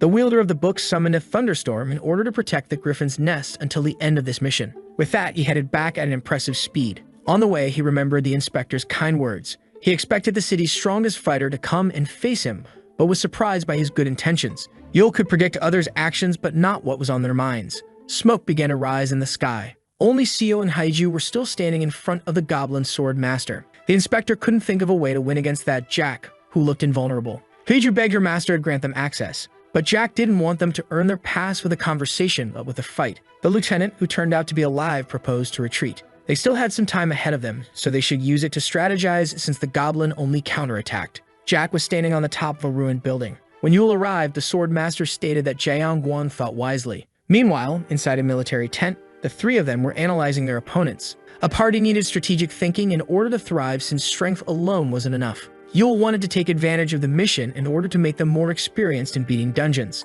It is also crucial to make multiple and diverse groups work together, to avoid seeing a single entity rising to power alone. As for the serpent, the protagonist decided to keep an eye on him for the moment. After all, he was just a boy becoming a man. Someone stated that the sandstorm in front of him made Seo look powerless. He planned to eliminate the golden deity of the desert, while the others were distracting its protector after passing through the sandstorm. Meanwhile, back in the city, the young man was surprised by the result he got and asked the inspector how he figured it out. The man stated that Yule never followed the mission's rules but used them to earn as much as possible. This made the man wonder what he would do in their place, which is how he found out how to successfully increase the value of a treasure before offering it.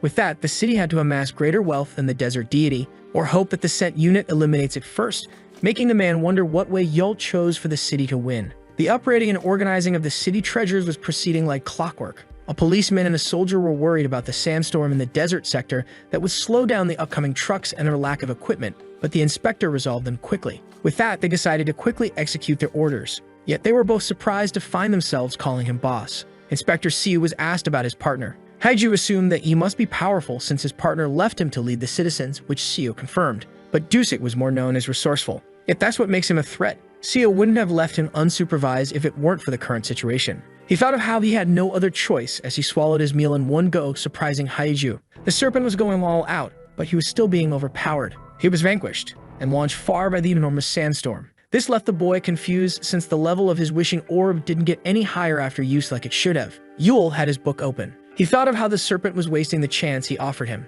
In order to master his wishing orb, the young boy had to fight a stronger foe every time. Yet it was expected to see his poison being useless against elite monsters since he was only using it on weak monsters and humans while hiding. Yahello decided not to tell him that he would have progressed further if he fought alongside the city's heroes. Yet the protagonist found the immature serpent to be currently a good asset. Someone was traveling at an incredible speed. It was Jack, who landed on the roof of a building, when suddenly the structure was blown up under his feet. The soldier gave Seo the green light. The detective put all his power into his punch. And with the swordsman blinded, the soldiers were free to make the bullets rain. They then had to take cover as the missile entered the eye of the tornado. This resulted in a huge explosion. One of the soldiers decided to celebrate early, but the other one shut him down since it brings misfortune. Hiju was standing in the rubble. Her master used her as a shield and stated that this attack wasn't enough to penetrate his barrier. The lieutenant realized that they needed more power. Yet the goblin was impressed and decided to let them pass. He stated that they had learned to fight in this world. Jack then turned to his disciple and stated that teamwork was one of the many ways to make one more powerful. The lieutenant was still impressed that these two were in a story of their own, as the master stated that he expected more of his disciple. With that, the allied forces of the city went on their way. Jack also walked away with a smile on his face. This made the man with the glasses wonder if the enemy was training or testing them, making him wonder what would have happened if he wasn't pleased with their performance. He then ordered his forces to stay vigilant since the wielder of the book was expecting them. The allied forces were discussing a way to get past the tornado, but the detective seemed to have an idea. With that, he decided to try something. In that moment, he went to his limits. In order to open up a pass through the tornado, everyone was surprised by this impressive feat, but all were startled when someone stated that wearing these gauntlets didn't grant such power. According to Yahello, this meant that Punbake started to respect the detective. Keiju was surprised to see him, when suddenly she and the detective mysteriously disappeared. It was Yule's doing who declared the start of the final act after using the heroic tool-free warp tickets, which allowed him to teleport someone to a certain place. This tool can forcibly teleport a citizen under the condition that he wasn't stronger than the user. Haiju and Seo assumed that they were teleported far from the battle, when suddenly someone approached them from behind. It was the serpent, who was impressed that they survived the griffin. Both looked at the villain in silence, yet the serpent found something odd about them. He wondered how these two changed so much within a day. Haiju wanted to know if Yule also teleported him here, but he claimed to have woken up here, making him wonder if Yule really did it. The serpent assumed that he sent them away in fear that they might slay his giant pig, but the protagonist affirmed that it wasn't his intention. Yule claimed that the final clash had always been hosted in a special place. The serpent started to mock him for having such an idea. Yule dodged his attack and was surprised to see him knowledgeable about the matter. But the young man claimed to have heard it from those he harassed. The more you get the target, the more it gets involved in the role and performs it perfectly, which is why the boy remembers it well. Now Yule was sure that the serpent was the perfect antagonist. The soldiers lost contact with the rest of the team and were now short on ammo. Even though they successfully got the high schooler out of the city, they were still unsure if the citizens would gather enough points in time. This led them to resume the operation by finding the dragon warrior first, since the race would end in 2 days. They only had time to proceed with the current strategy without coming up with new ones. Haiju and Yule clashed together, yet the hero wanted to negotiate. The protagonist then stated that his pride would cause his downfall like every other villain. Battle stated that everyone here could slay the deity in one attack since it was full of health with no defense. And with an evil laugh, he decided to let the first one to hit him pass and kill his pig. But while the serpent was getting into this set mood, Seo and Haiju were impressed by how he became even worse as an actor. The little boy clearly understood the mission, but his bloodlust wouldn't be satisfied by one hit. With that, he launched an attack that targeted Yule from all directions. But with a swing of a sword, the protagonist repelled the poison, before hitting the teenager on the forehead. The serpent was defeated once again by getting hit on the forehead a second time. With that, Yule asked Seo and Haiju about their next move. There was no room for argument. Although they opposed the serpent, the bear and the dragon warrior decided to confront the wielder of the book. The truck was loaded up. The soldier stated that since the cars were full, there was no place for the adventurers. So he told the old man to return home with the guards and the non-fighters. He and the rest would carry the rest of the loot on foot. Meeting them midway after delivering the treasures would be a time saver. The soldier looked back one last time. He gazed at the ruined city and paid his respects to its fallen citizens. Back to the fight, Yule swiftly dodged Hiju's flames when Seo decided to take him by surprise, but the book wielder suddenly disappeared. The anti-hero reminded them that he was stronger than his monster friend, stating that they should do better than that. Despite not taking them seriously, Yule's air shoes made him unpredictable. Keiju was trying to remember the goblins while someone tried to get her attention. This made Guan yell in her ear via earpiece. She apologized, stating that she was too busy to respond, but the lieutenant told her that it's fine since they were able to find them. Suddenly, the communication was disrupted. The call was ended, so Haiju decided to call Guan back before seeing a message on her phone. It came from the man with the helmet, stating that the girl should just listen when he called her back. The lieutenant wanted to talk about Yule's speech about the golden deity. According to him, those words were clues to finish the mission. This meant that they were all victims of the Greed Lord, which made Heiju grow confused, but Guan was more interested in a full report of the battlefield. He wrote everything down. Guan ended the call after asking the girl to buy some time while he came up with a strategy, but Heiju was already worried about keeping up with him, so she decided not to give it a thought and dove into the battle instead. It was now sunset. The serpent had finally woken up, but to his surprise, his allies were all knocked down, making him laugh seeing how predictable the outcome was. With that, he went to confront Yule again. The protagonist stated that the serpent's weapon was abandoned by the power-hungry serpent, which made have it increase its power the most crucial part,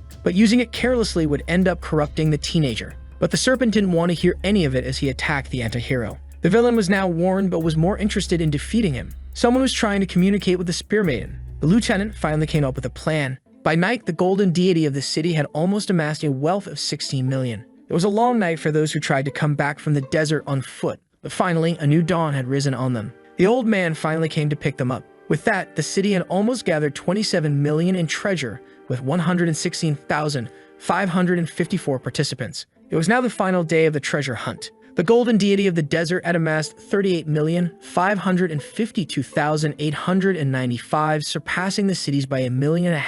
The serpent was irritated by the situation and was eager to level up at the end of this mission. Seo got a sudden message when 21 minutes were left. With that, he told the Spear Maiden to get in position. It was now time for the final move. Yule swiftly escaped the rising tornado, but the detective wasn't done just yet. It was becoming more difficult for the book wielder to evade them. With the pain coming back, the protagonist was losing control over his power. With that, the serpent decided to go for the kill, but he was surprised to see the detective dashing out of the battlefield, and was even more shocked when the soldier gave the signal. The man was startled by the tall Seo landing right in front of him. He advised the soldier to hold on since they were about to depart. The confused teenager jumped in their direction, before creating a claw made of poison that targeted the boat. The soldier wanted to see if they had escaped Yule, so Seo advised him to keep his eyes on the road. They were now short on time and were down to their last 15 minutes. Yule's sword slashed through the tornado. He wanted to chase them down, but Haiju, who was heavily consuming recovery potions, stood behind to make sure he didn't follow them. She reminded Yule of how he revealed to her the Fang's secret power.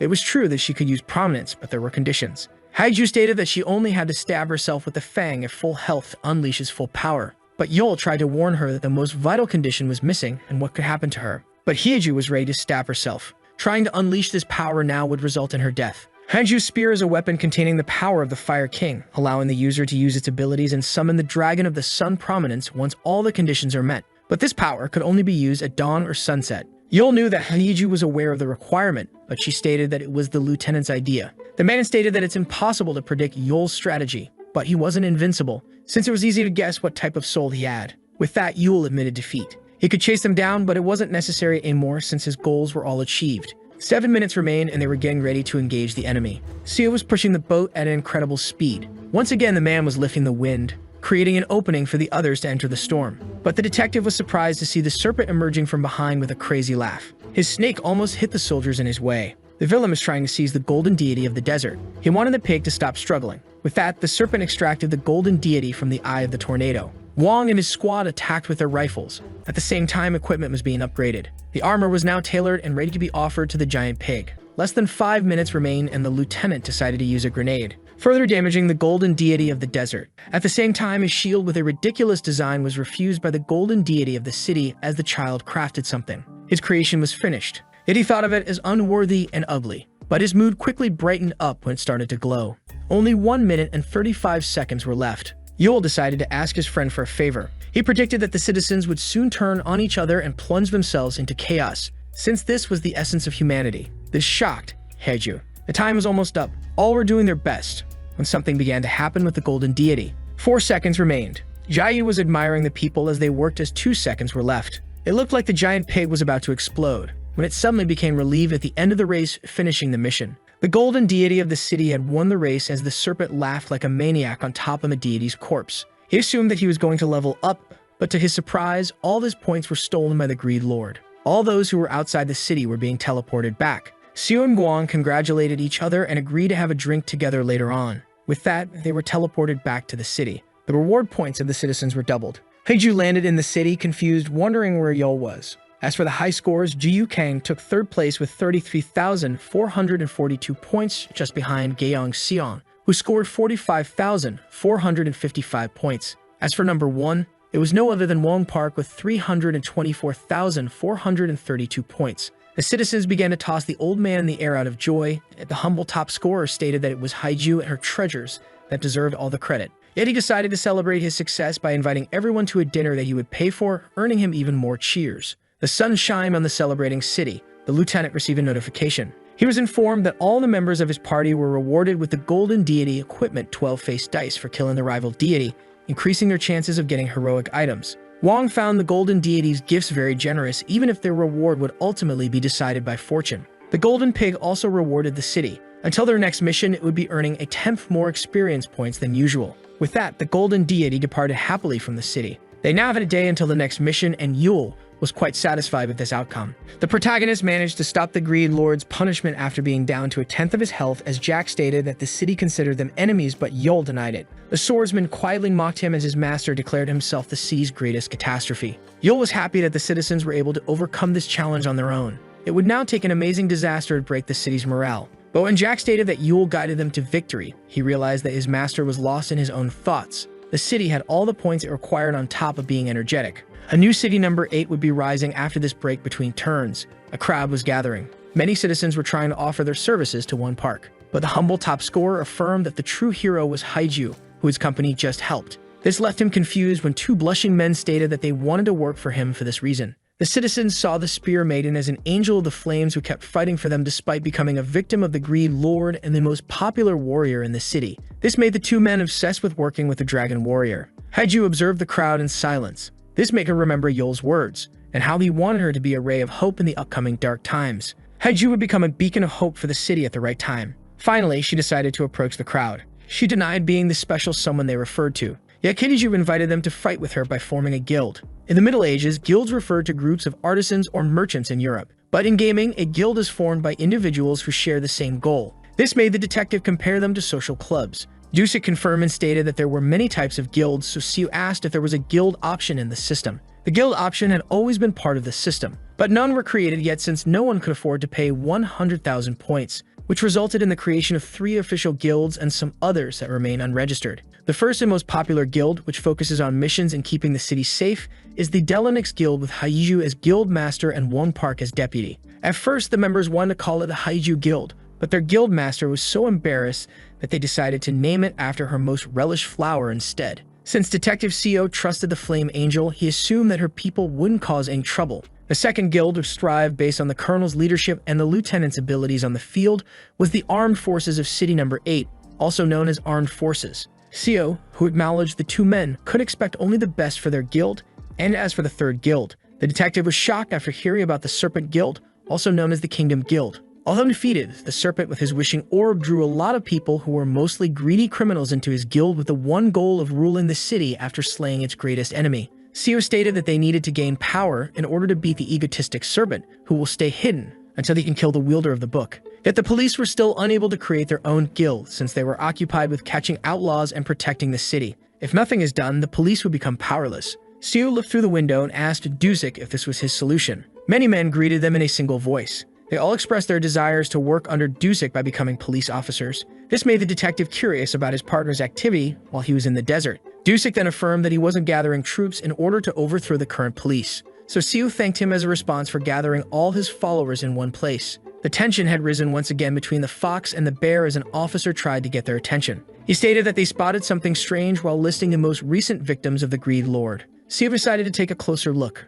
Most of the victims were registered as criminals back in their world. This made Dusek realize why the serpent was the only villain that showed himself in the city, making him state once again how powerless the police forces currently were, making his partner burst in anger and finally accept to hire his followers. The detective then walked out, giving his partner the middle finger, insisting on the new recruits following the police protocol. The serpent wasn't the only troublemaker scared of Yule. This would take a long-term plan, which the fox excels at. Papers were dispersed into the air. They were all flyers inviting the people to join the armed forces and inviting them back to the military. The colonel was confused as no one wanted to be a part of their guild. It was due to the word re-enlist that scared people, according to Wang. But on the other hand, this also meant that only serious adventurers were applying despite being only a few. It seemed like the lieutenant had something to tell his superior. The guild was almost out of fuel and ammo. Their food was also getting rare despite having electricity. which meant that they would soon have to rely on the available items and return to a life that lacked technology. But it was unlikely for the citizens to complain with their currently raised morale. The cardinal then threw something on the table, calling it an asset. Those were archives that belonged to city number 4. The citizens of the ruined city of the desert left records behind before going extinct. And these notebooks are summaries of their adventures. By combining their knowledge with the experience of city number 8, a new mission manual should see the day. Meanwhile, Yule was lost in his thoughts. The person next to him stated that he looked pretty happy, which he confirmed. Yule was startled to see Jiayu sitting next to him. She then offered him some chips while stating that Yule's action allowed her to earn some points. Jiayu then asked him if he was going to start his own guild, which he denied since all the members would end up as victims of the Greed Lord. She then leaned even closer to him and asked him to promise to make her his first recruit if he ever forms a guild. With that, she suddenly stood up, leaving the city's greatest villain intimidated. Her hook was firmly planted. Jiayu offered her help to Yule. She then proposed to become a victim of the Greed Lord. Before jumping off the tall tower, Jiayu was a strange girl. She left him a bag of chips. Yule started to think about how the Demon Lord's punishment and the victims of the Greed Lord were becoming obstacles in accomplishing missions. Yule started to confront Krishina on this mission while making the mission easier for the citizens. The Greed Lord didn't receive any reward since Yule didn't get any points by betting on the losing golden deity. This was a way to warn the Demon Lord not to stand between Yule and his goals. And so the protagonist decided to repeat the same strategy until the entity responds back. And he felt that he would get his answer soon based on his title of Greed Lord. Krishina was fully aware that Yule could get him what he wants, when suddenly something caught the protagonist's attention. He was now in a vast white empty room. In that room was a mysterious person surrounded by flying books and seemed familiar to our anti-hero. Yule quickly charged with his sword at the man after recognizing him as the Demon Lord of Greed. But to his surprise, he was suddenly sitting in a chair. The entity was now behind him holding a plate full of fruit. Yule tried to strike the book's owner once again, but he was magically back in the chair with a new, more formal outfit in front of a table. Yule was suddenly having a tea party with the Demon Lord of Greed. Krishina felt different from all the other Demon Lords. For the first time, Yule felt powerless as he faced Krishina, the Demon Lord of Ultimate Greed. The entity was quietly sipping tea. Yule decided to keep a cool head since the Demon Lord didn't seem to bear any hostile intention. And so he decided to converse with him, but he was left surprised after opening his mouth. Yule realized that he was unable to talk when Krishina claimed to have answered his call out of curiosity. The Greed Lord then gave him a choice between becoming someone crucial to him or staying someone interesting. Yule thought for a short while. He then cracked a smug smile upon hearing that Krishina required something. So the entity advised him not to get over his head since he could easily replace him, but not the other way around. This made the protagonist assume that the Demon Lord could hear his thoughts. Yule was now confronted with the choice of remaining a curio or walking a more promising path by becoming someone the Demon Lord needed. The presented books were identical but would morph in order to adapt to his choice. Yule wanted to know if walking this new path would put an end to the victims of the Greed Lord and the punishment of the Demon Lord. But Krishina affirmed that he was only offering him to become someone that was crucial to him, and Yule might not be able to fulfill his new task. The protagonist remained silent. Yule then stated that those needs would put pressure on him. But this is why he picked Krishina's curiosity from the start, since the price would be worth the opportunity. By accepting this new mission, Yule would be able to alter the destiny of all captured cities. This left the anti-hero shocked. The city had now reached level 3. It was able to jump 2 levels when its inhabitants started to use their points. The player was selecting his reward as his city was partially restored, making Jiayu realize that the player had more options than what the dice offered. This entity barely acted up until now, yet the player of city number 4 caused their downfall. This meant that the player of city number 8 was just being lazy and letting events occur or simply lacked interest in the city. The player chose to summon an NPC known as the Summon Helper, whose look and equipment were randomly generated. The citizens were advised to be cautious around it since it would treat its attacker as a hostile threat. Seeing how high her attributes and level were, some of those pleased by her appearance began to run away. Jiayu compared this new ally to a powerful village guard. But since the player made his choice, it meant that he was active. Or perhaps he decided to play with more dedication. The player received a notification. After detailed analysis, it turned out that Yule was a perfectly designed unit, but since the presence of an error was still possible, the player had to choose between 3 choices. This made the player opt for the invasive analysis. Yet this option proved to be a threat to Yule's life. Finally, the giant hand made up its mind. Yule was plunged into a deep slumber. The protagonist wondered if Krishina meant other cities when referring to units. The Demon Lord confirmed as Yule realized that he was able to talk once again. This was unexpected since the owner of the book had the power to impact all the game. Krishina was far more powerful than the other Demon Lords. It was now time for Yule to choose. The protagonist was more interested in knowing the reason behind Krishina being summoned, but the entity denied being invoked. Krishina affirmed that he wanted to steal everything that belonged to the player down to their last possession, making the human realize how much the demon loathed these entities. Yul now had to choose. He recalled how other demon lords regarded the players as deities who invoked them as pawns for the sake of the mission. With that being said, the protagonist reached for one of the two books. This put a smile on Krishna's face. As he faded away, he stated that his chosen one chose the right and most obvious path. Yul was left shocked when he learned that he would forget about this encounter since it should stay a secret for now, leaving the man disappointed and unsatisfied. Krishna then stated that it was crucial to keep things as they are for now as Yul began to fall. The protagonist began to wake up. He assumed that he had just given in to slumber. Yul sighed in disappointment, thinking that the demon lord didn't answer his call. Krishna stated that the book would guide the protagonist. The sun began to set on the city. Someone was running as fast as they could. It looked like Jiayu was in a hurry. She wanted to know if she was able to shake her pursuers off, when suddenly a hand was slammed on the wall. Jiayu felt uneasy as this person's voice was full of love. Haju tracked her friend down in order to invite her into her guild. Jiayu denied and told the Angel of Flame to stop acting so childishly. This adventurer worked solo, and so she advised the Spear Maiden to invite someone else. Heiju, with her blazing hair, then threw herself on her friend, comparing her to a little kitten that she would keep by her side. And so Heiju kept insisting on Jiyu. The armed forces were training for battle. They should use the recovery function that cost 10 points after half an hour if they weren't harmed. But they should also use it for the others' sake in order to restore their stamina. Not only does it restore the body, it also allows it to perform at its peak as if the body slept for a full night. This particular function incredibly increased one's work ethic. Recovery allowed people to fully use the 24 hours ahead of them while working tirelessly. Yul was training with Jack. The master swordsman corrected his friend's stance. As for the serpent, he ordered his servants to amuse him with a bloody riot since 10 points could bring them back to their full health. Someone promised to make the strongest of his subordinates his second in command. This recovery function that could replace sleep would be a key factor to survive the next mission. That being said, the player threw the dice once again as a new turn arrived. The dice landed on 4. City number 8 was now on the cannon tower square. Since this challenge was called Joint Mission, how did you assume that it would require the citizens to work together? Hyul's book started to act oddly as the system looked for a partner for the city. The system would randomly teleport 1, 2, or 3 cities that landed on a similar square. With that, city number 17 had appeared. Haiju assumed that this city, whose population is most likely alive, must have also been invoked into this game. City number 17 didn't look like Earthlings at all, but if it were, its inhabitants must have been through a lot. A dark night of this mysterious game piece gazed into ours. City number 8 and city number 17 were now face to face. The map began to generate, and just like that, the two cities were now connected. The map was almost empty, with just a small cannon in the middle. This mission's difficulty is determined by the player's accumulated sum of dice rolls. The cannon tower's difficulty was set to 11. Suddenly, something began to rise from under the small cannon. With that, the cannon tower that randomly targeted the cities was in place. The mission would be considered complete once the time is up or the cannon tower conquered. Yul counted 11 floors, with 1 for each difficulty. The duration was also determined by the dice rolls, and it turned out to be a total week. With that, the cannon tower began to move. The cannons were now pointed at the cities, and opened fire as soon as the mission began. With that, cannonballs began to rain on city number 8.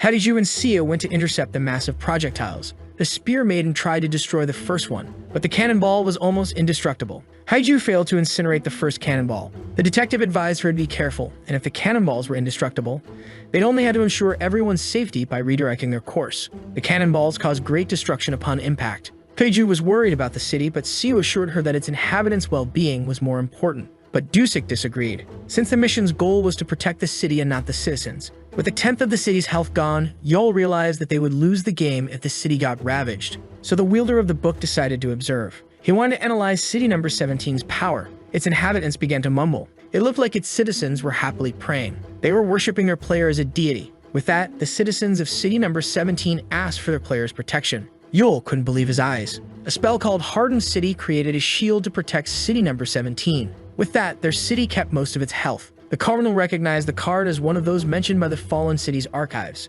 This meant that the players could either roll a dice or use a card to intervene in the game. But seeing them in reality was just a reminder of how they were just pawns in a bigger game. The small cannon at the top of the tower began to move. The ultimate cannon selected the city of the protagonist as its target, but it would take an hour for it to finally strike. Since the cannons stopped their ravage, the military of city number 8 decided to get closer to the tower. But unidentified objects seemed to be moving in front of them. Smaller towers began to rise from the ground, and so they decided to accelerate to evade this trap. With that, the vehicles did their best in order to evade the incoming bullets. The lieutenant lost 2 vehicles, with 1 man injured yet willing to keep the fight. So the soldiers told their superior to keep going while they took care of the trap. Wong ordered them to come back alive no matter what. He realized why the map only contained 1 structure. The map had the ability to shape-shift and create constructs and monsters if needed. The driver stated that the Angel of Flame should have been with them, but his superior denied it. Putting Haiju on a fence would leave the city defenseless, which is why she and the detective would remain inside the city for the whole mission. The soldiers needed to study the tower in order to come up with a plan.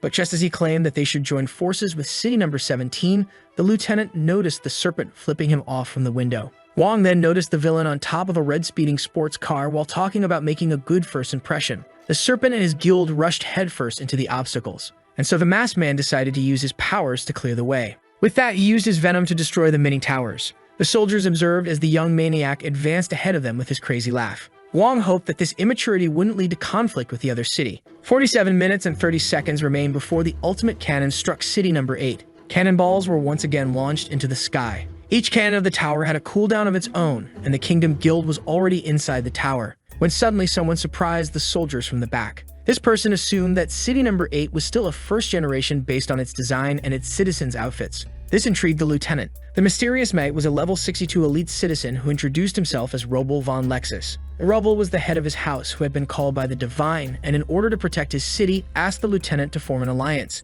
Yet before forming an alliance with this medieval city, Wong found it necessary to inform Robel that he represented a guild called the Armed Forces of City Number 8 and not the city itself. The knight then understood that City Number 8 had yet to unite itself, just like his city in the past. With that, Von Lexus decided to reschedule their alliance but asked the lieutenant to deliver a message to his city. Robel called on a Pacific Pact where neither of the cities would behave violently, and the aggressor's punishment would also be chosen by the attacked city, meaning that it would be possible to kill in order to defend. Robel clarified that he only proposed this pact in order to protect his city, and so he offered a manual for clearing out his mission to the other party as a symbol of goodwill. Robel stated that the cannon tower was the first mission that his city cleared. This meant that his city was able to go through the same square multiple times. With that, he gave the unspoken order to his soldiers. Wong thanked the knight for his kindness and offered to give intel on those who would be an asset and those who may pose a problem. Robel was satisfied with this first interaction and proposed to schedule a meeting at the same time tomorrow. The curious lieutenant was intrigued since the knight wasn't interested in scouting the tower,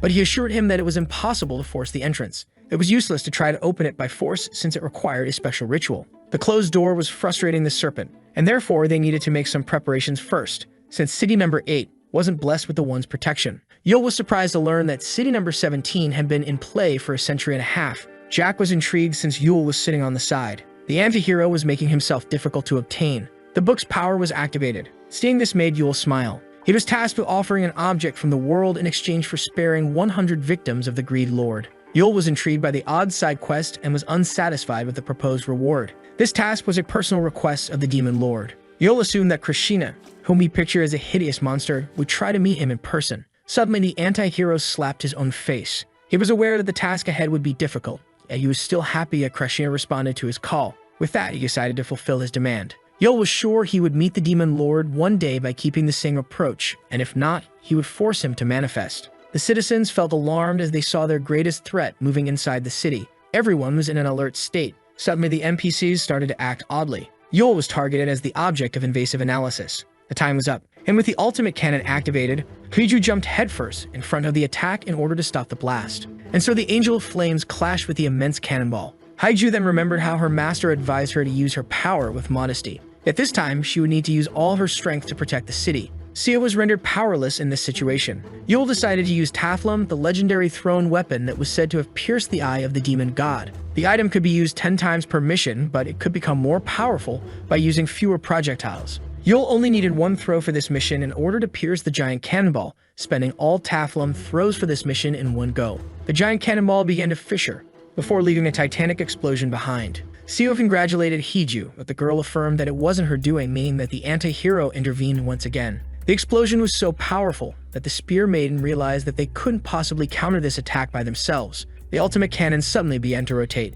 It would be attacking city number 17 in an hour from now. After the use of the ultimate cannon, the map would start to change. The once plain surface was now covered in solid walls that the soldiers could use to protect themselves. The lieutenant began to grasp how the map works. After reviewing the data provided by their new ally, Wong could come up with a strategy. With that, he ordered his men to regroup and get into the vehicles. But the engine was destroyed by the rising walls. The jealous man wished to ride horses like the forces of city number 17. A red streak appeared in the sky. The defense towers were easily taken down by Yul's sword. Yul arrived at the right place according to the book. The protagonist had to take a 16 square feet section from the ground beneath him. He was given specific and detailed instructions on how to cut it. Yul would have to finally place the design piece on his book. Suddenly, the piece of ground disappeared. With that, the protagonist received his small reward. But while he was left intrigued, the carved piece arrived in the demon lord's hand. Krishna then crushed his received gift. He seemed satisfied. The powerful demonic entity was now in possession of a fraction of the key that holds great havoc.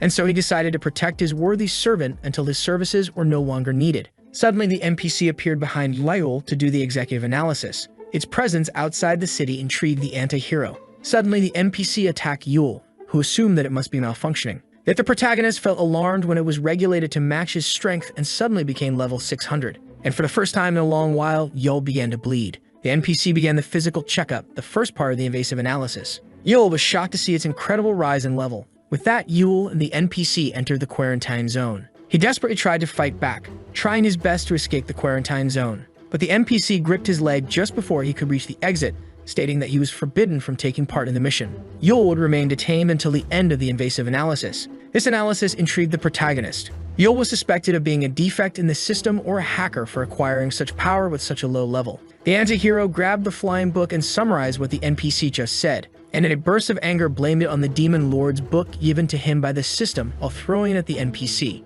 Yul would now be tested and would be considered normal if he managed to pass, but would be immediately terminated in case of failure. This deaf ear turned to him by the game's developers made him compare them to those present in his home world. Everything was prepared. And with that, the new guild of adventurers called the Raiders went on their way. Its members were using bicycles in order to economize the precious rare fuel left in the city. This guild wasn't looking for a fight. The Raiders' purpose was to explore this new map ahead. Cannonballs kept ravaging the city. Its health was now almost down by 20%. Seo stated that the city was constantly taking damage, but Heiju claimed that it wasn't a problem, leaving the detective intrigued. The Flame Angel stated that it was not the same city anymore. With a smile on his face, the police officer agreed. The old man kept his calm. According to Dusik, they only needed to defend the attacked area of the city, and the Spear Maiden could even use the wall as a platform while it was being built. One of the raiders desperately requested assistance while his guild master was in awe in front of a wall. Meanwhile, Wong Park kept giving firm instructions to his men. Some of the citizens wanted to use the cannonballs in order to produce gear, seeing how sturdy it was and effective against Heiju.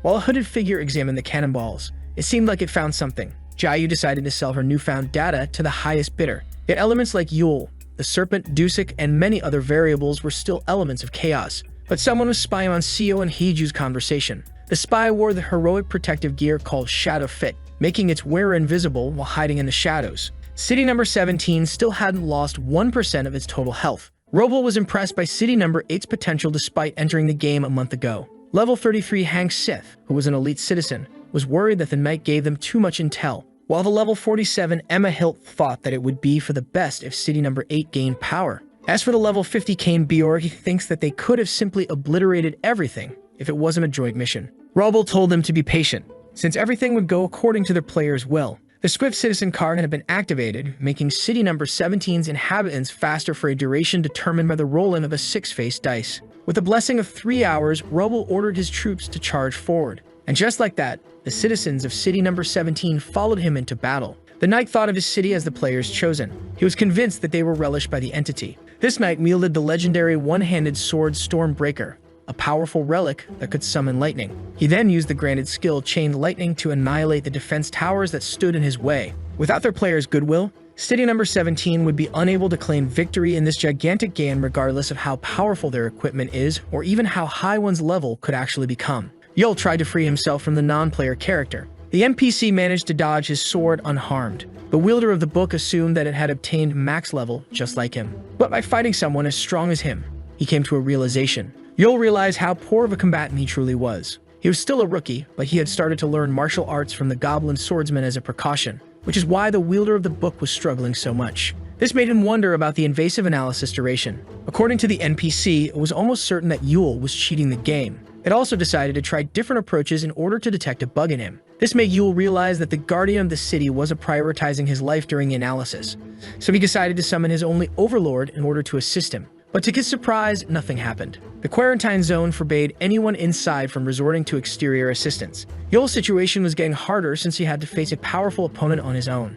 He was determined to get back in the game before the ultimate cannon targeted city number 8 once again. With a kick to the face, the non-player character decided to continue the invasive analysis. Yule was aware of a simple solution to vanquish it, but Yule had to win the fight first. The NPC's powerful kick sent the protagonist flying into the air. Yule started to lose hope, when suddenly Karishna decided to help him. Yule couldn't believe his eyes. The non-player character decided to continue the physical checkup after seeing that the wielder of the book was still breathing. With that, the entity charged at the man, yet was left shocked upon clashing with him. The system notified the protagonist, who managed to block the claws of the NPC, that he obtained a new skill from Writ of Krishna. Yule unlocked Overlord Possession, which allowed one Overlord to possess him in exchange for not summoning the said Overlord for the rest of the mission. With that, Yule acquired the Goblin Swordsman's sharp skills. He didn't like the owner of the book for this reason, but now Yule prayed to not attack the Demon Lord upon seeing him to thank him for his precious aid. With that, Yule and the NPC were now truly fighting on equal grounds. As he gained new powers, both of them prepared to clash once again.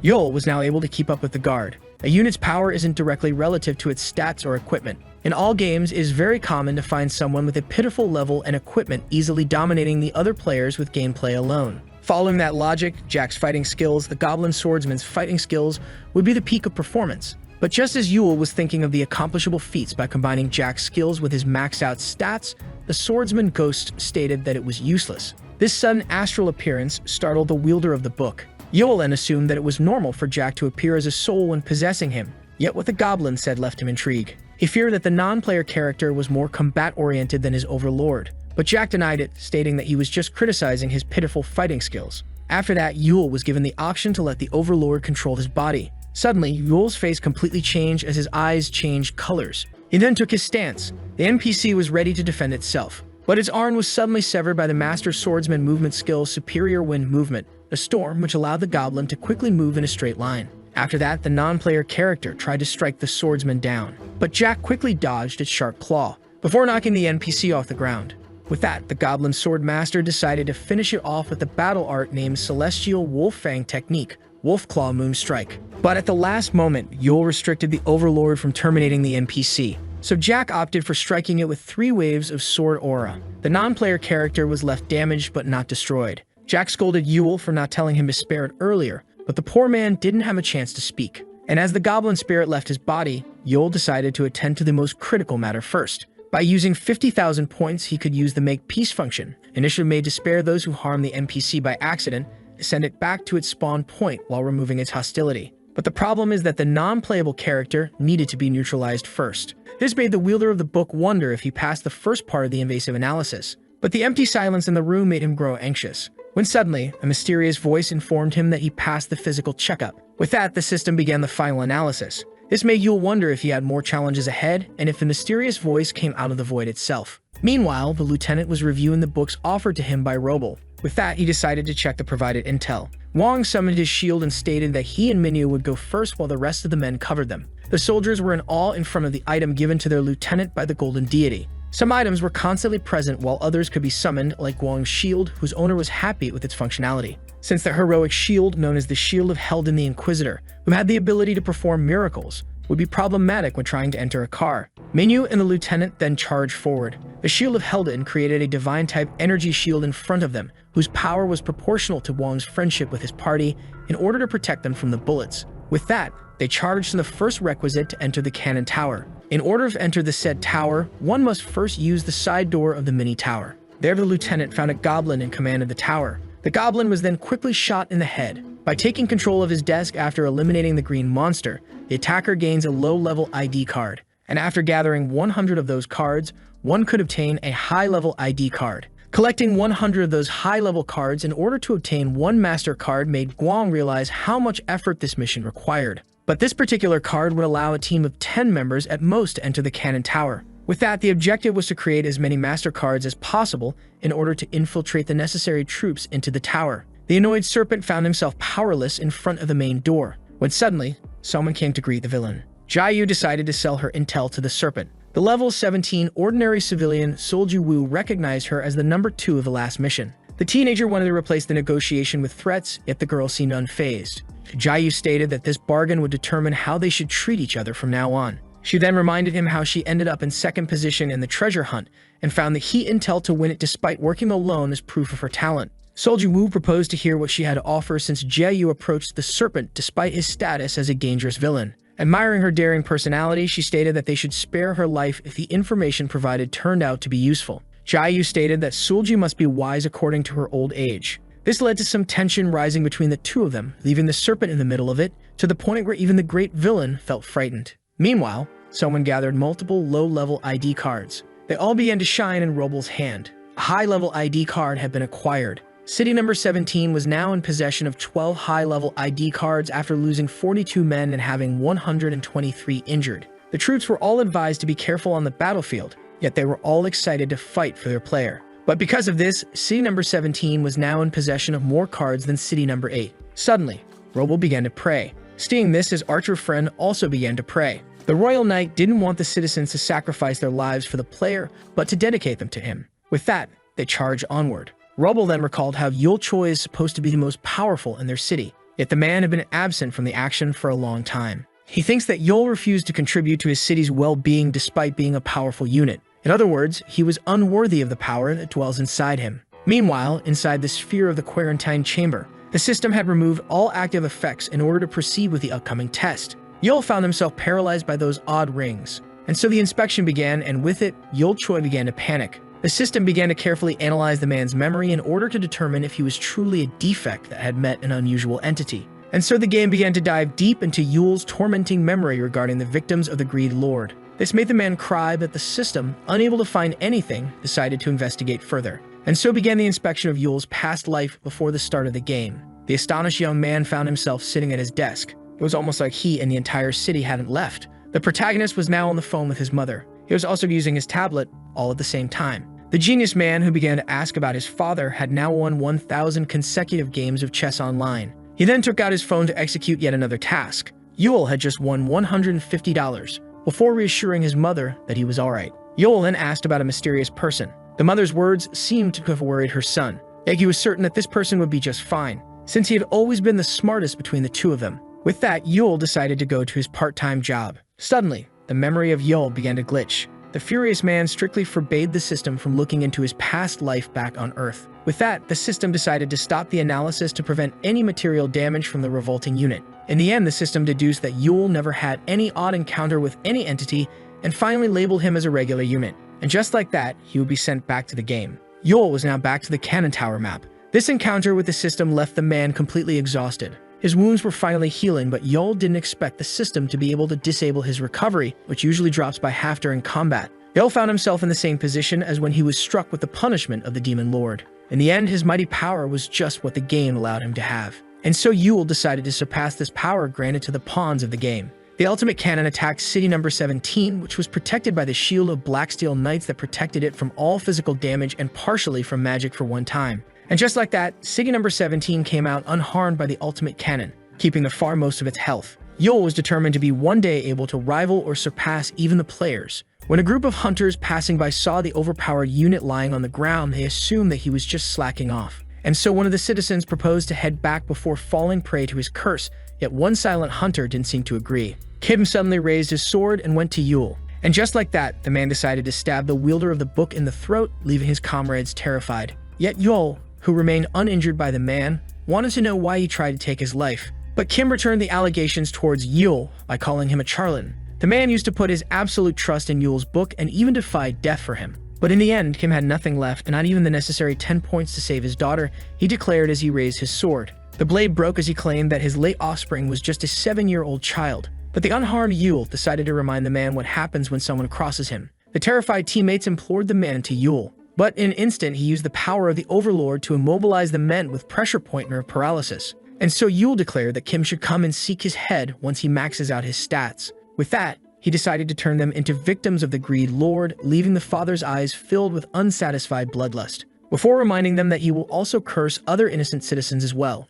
And just like that, the new victims of the Greed Lord were isolated in a truck. Kim apologized to his teammates for what happened, but the men understood his grief, before reminding the man that he should level up and better his gear just like Yul said before facing him. At his current level, Kim would never be able to seek justice for his dead child. And with that, the level 9 Yujin Kim swore to become more powerful in order to eliminate Yul Choi by his own hands. With that, he began to picture the moment of his revenge. Meanwhile, Yul was watching the new victims from afar. The Goblin Sword Master was confused as to why he punished those men instead of retreating.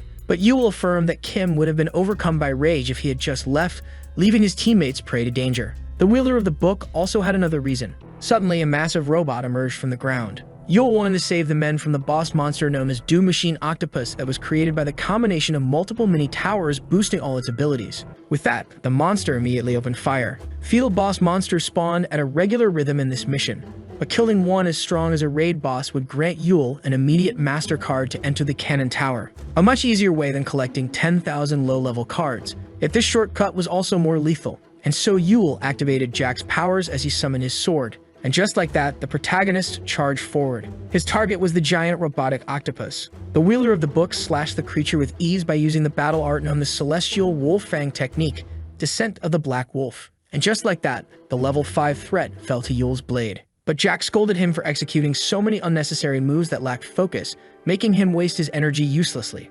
The swordsman then stated that Yule should keep a focused mind in order to not fall to Precipitation's problems while seeking power. The wielder of the book then thanked his overlord for his wisdom. Yet he didn't want to use his MasterCard just yet, since once inside the tower, the only available exits were either victory or death. And so Yule decided to attend to the other problems first. Jack was left shocked. He didn't expect to see Yule breaking into city number 17's castle. The king called the young man arrogant for barging suddenly into their city, demanding an audience with their player. Yule came all this way to threaten the king. The wielder of the book was aware of city number 17's betrayal, yet the king kept denying it. But Yule asked him to drop the act, as he was aware of the citizens' state. All citizens of city number 17 picked up their weapons. In addition, Yule was already aware of the many spies crawling inside his city. The king planned to betray his allies right before completing the mission. With that, the old man got off his throne, stating that he could just change the subjects. But all would be pointless in front of the book's omnipotence. And so Yule gave him an ultimatum, stating that the king would be killed if he didn't cooperate.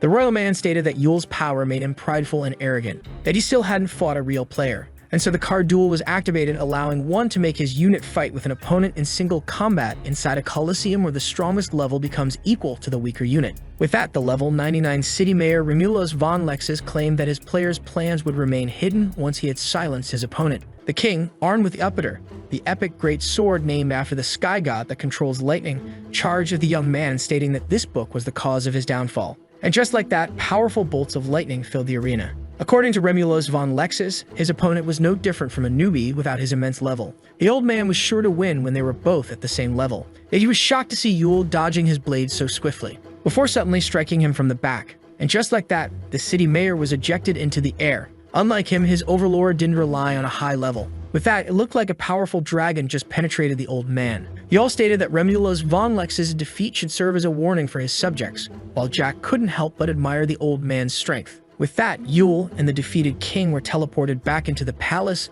leaving the guard in a state of panic. The scared soldiers took out their swords, but the wielder of the book stated that they should just work together on this joint mission. This unexpected defeat of the king even made the player of city number 17 shiver in fear. Suddenly, all soldiers felt alarmed. The odd behavior intrigued Yule. All the guards had a sudden rise of bloodlust. The once hesitant soldiers now charged without any hesitation. This behavior even confused the lieutenant who was on the field. Even he was left confused, as he saw all the units of city number 17 quickly retreating to their city. This city was now under the effect of Frenzied City, which increases the power of all the units of the player, while making them hostile towards any alien presence. A sudden explosion occurred inside the castle. Yule theorized that Frenzied City was the trump card that they were planning to use to betray city number 8 later on. Jupiter's power was once again activated. The surprised Yule immediately evaded the lightning bolts. He didn't expect city number 17 to use this card so soon. Upon landing, the young man was left surprised. Someone was waiting for him. In the end, those citizens weren't the player's relished units and were nothing more than obedient little puppets. And so the Green Ham used his cards to increase his citizens' attributes and make them all target Yule at once. Conquering the cannon tower to clear the mission would take him a whole day, and sparing the units of city number 17 meant leaving them to fight the units of city number 8. Jack proposed to do the dirty work for his master, but the young man declined, and so he decided to summon his sword. Multiple citizens charged at him all at once. The protagonist decided to accept this sinful burden of his. After that, a huge magical explosion roared through the city, and so the frenzied units were slashed to pieces. There was no more coming back from the current carnage. Yule lifted his gaze to the sky. The player of city number 17 began to panic upon seeing that the system was unable to show him the attacker. With that, multiple explosions emerged through the city. Suddenly, Yule was attacked by bolts of lightning, but he was able to block them with ease. With that, father and son charged at him. Yul was unsure if his words could reach them, but he promised the fallen city to avenge them for their 150 years of slavery as he killed their prince and king. Romulus couldn't believe it. The severed head looked at his player one last time. The streets were now tainted in blood. Yul single-handedly butchered the citizens of city number 17 until nightfall. The protagonist was now covered in human blood. Jack came to check on him, but he affirmed that he was unwell. Even when mentally prepared for this inevitable butchery, the guilt was still too bitter, and so he decided to shake off the subject. Since the citizens of city number 8 wouldn't be able to clear this mission on their own, Yul had no other choice but to do it himself. When suddenly he received a notification from the system. Player number 17 was left without his units, and if they couldn't be resurrected, the player was doomed to be degraded into a city eater, a maximum level raid boss. Yul was shocked by this sudden discovery. This made him realize that the players weren't the greatest force in this game. The player of number 17 was now banned from the system and robbed of his status, and so the entity was now a city eater. Suddenly, his eyes turned red as he received his final notification. With that, the city eater decided to crush city number 8 under his massive hammer, leaving his player hesitant. With that, he decided to take a look at his deck of cards. One of his cards would allow him to use a die to move his city away from danger by abandoning all the rewards won during the current mission. The protagonist charged at the massive entity. Their player was now about to use his card. Haiju and Seo also tried to save the city.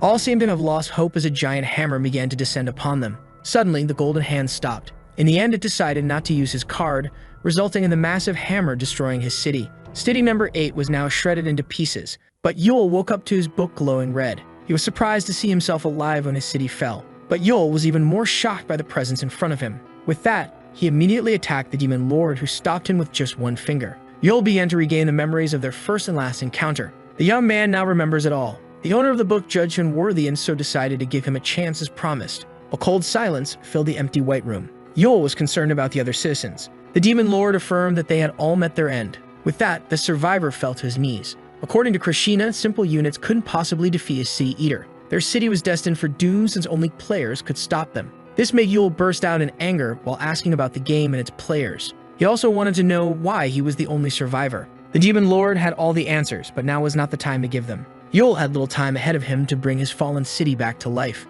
These words shocked the very soul of the young man. Krishna summoned a glitched item, confirming his own words. Reviving city number 8 was possible. This intrigued the young man. Yul was no longer questioning the owner of the book. He had lost everything after all, and so glitching fragments began to cover his sword. Krishna gave his power to Yul in order to eliminate the city eater, and only then would the greed lord revive everyone. He admired his sword as it started to glow purple, but he found the idea of defeating the massive entity with a simple blade ridiculous. When he suddenly found himself in space, Yul was now face to face with the fallen player number 17. The city eater immediately swung his giant weapon, and was even able to hit the protagonist. This strike resulted in a powerful blast that blasted the young man away. Yul could still feel the strike dwelling in his bones despite surviving it. Krishna informed him that city eaters were the strongest creatures in the game and that even players try to avoid them. By reaching the limits of his power, he was able to make Yul as strong as a city eater. This made the young man angry as the demon lord insinuated that he would be the only one responsible if he loses.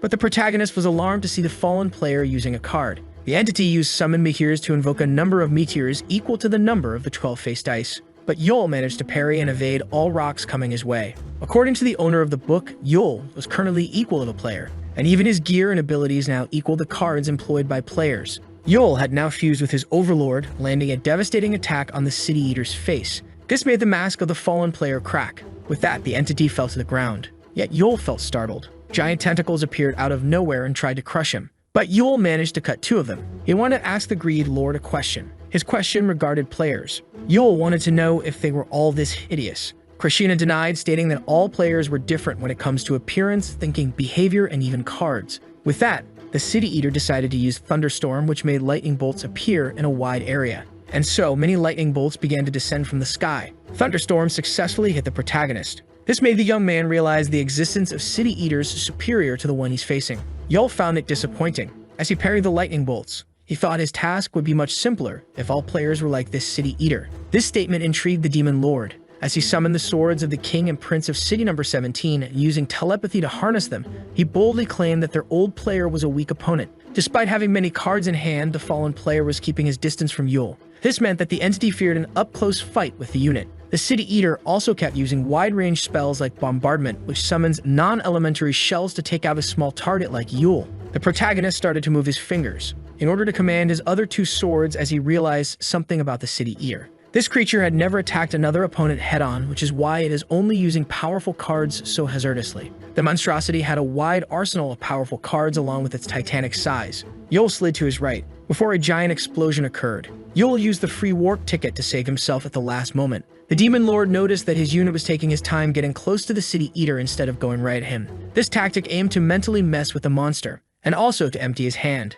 After all, it was futile to relentlessly attack mindlessly, said the Greed Lord as Yul prepared to end the fight. Just like that, the fallen player was stabbed with a heroic sword. Yul then activated Chain Lightning. With that, the entity suffered as it was struck by lightning. Yul then asked the creature if it enjoyed mimicking the divine, while manipulating their lives as he held the legendary Tool Weather Orb that could change the weather in a small domain for a short time. The protagonist also decided to use Jupiter's unique skill, Overcharge, that absorbs any nearby form of lightning, but would also damage the user when overcharged. The creature began to tremble. Yul didn't have the heroic sword in his hand since he was using telepathy to control it remotely. This allowed him to employ a new form of attack, and so a massive bolt of lightning was launched by the protagonist, inflicting massive damage to the vile abomination. That was quadrupled by Overcharge and the combination of Jupiter and Electric Shock. In addition, the special skill Rage of the Thunder God allowed the heroic blade to unleash all accumulated power at once. With that, the fight came to an end, and the player found himself with his very guts exposed.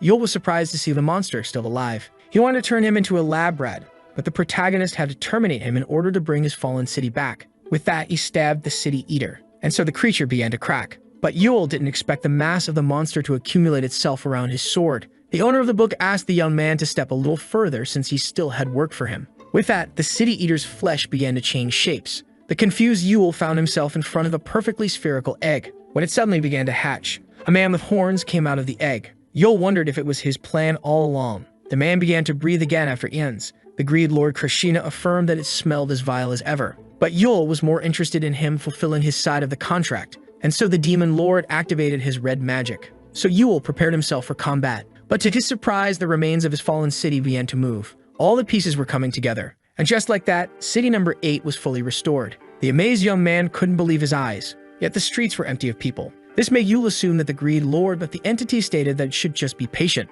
The power that he absorbed from this City Eater could only restore the structure of city number 8, but in order to revive the citizens, Krishna would need to absorb other fallen players. But Yul was convinced that the Demon Lord was hiding his true power, judging by all he consumed until now. The entity seemed surprised. The city must gain experience from units trading their points, making it go to the next level, which most likely gives players a form of currency used to buy cards. That was the only logical explanation for the cycle of resources in this game and how the players could get their hands on plans and cards. But Yul was curious about all the points that he had spent without making the city evolve. According to the young man, there can only be one explanation. This made the Demon Lord burst out in laughter like a madman. He couldn't help but admire Yul's genius intellect. Krishna was amazed by the young man's ability to see the bigger picture after losing everything and fighting a fallen player. This made Yul speculate that the entity had encountered their player before, when suddenly his glowing sword appeared right in front of him. The Demon Lord confirmed that he has the necessary strength, but it would be saved for later use. But he asked Yul to trust him as he assured the young man that he would fulfill his promise to him while releasing a massive blow of wind. This disturbed the protagonist, who suddenly found himself above his newly restored city. The Demon Lord then asked him to observe, as he pointed to the real appearance of the game. Yul was shocked as none of this was present while facing the City Eater, but there was a simple reason. The game would only allow one to see what he is supposed to. Suddenly, a new perception was open to Yul. He was now in front of yet another colossal entity. Yul looked like a pebble in front of the giant mountain of flesh. The Demon Lord needed to consume 3 more fallen players. All the units of city number 8 would be revived once all 3 were slain, just as promised. With that, the city would be fully placed back in the game. And with that, the Demon Lord of Greed would become its new player. The City Eater used one of its cards to bless itself with flight. With that, it was able to close the distance between itself and the human. Yul was amazed by this speed. Suddenly, multiple heads emerged from the City Eater. The creature divided itself into multiple parts. This made Yul worry that he would face 3 fallen players at once. But he was even more astonished that the creatures used 1 card to summon 3 non-elemental shields to protect the 3 of them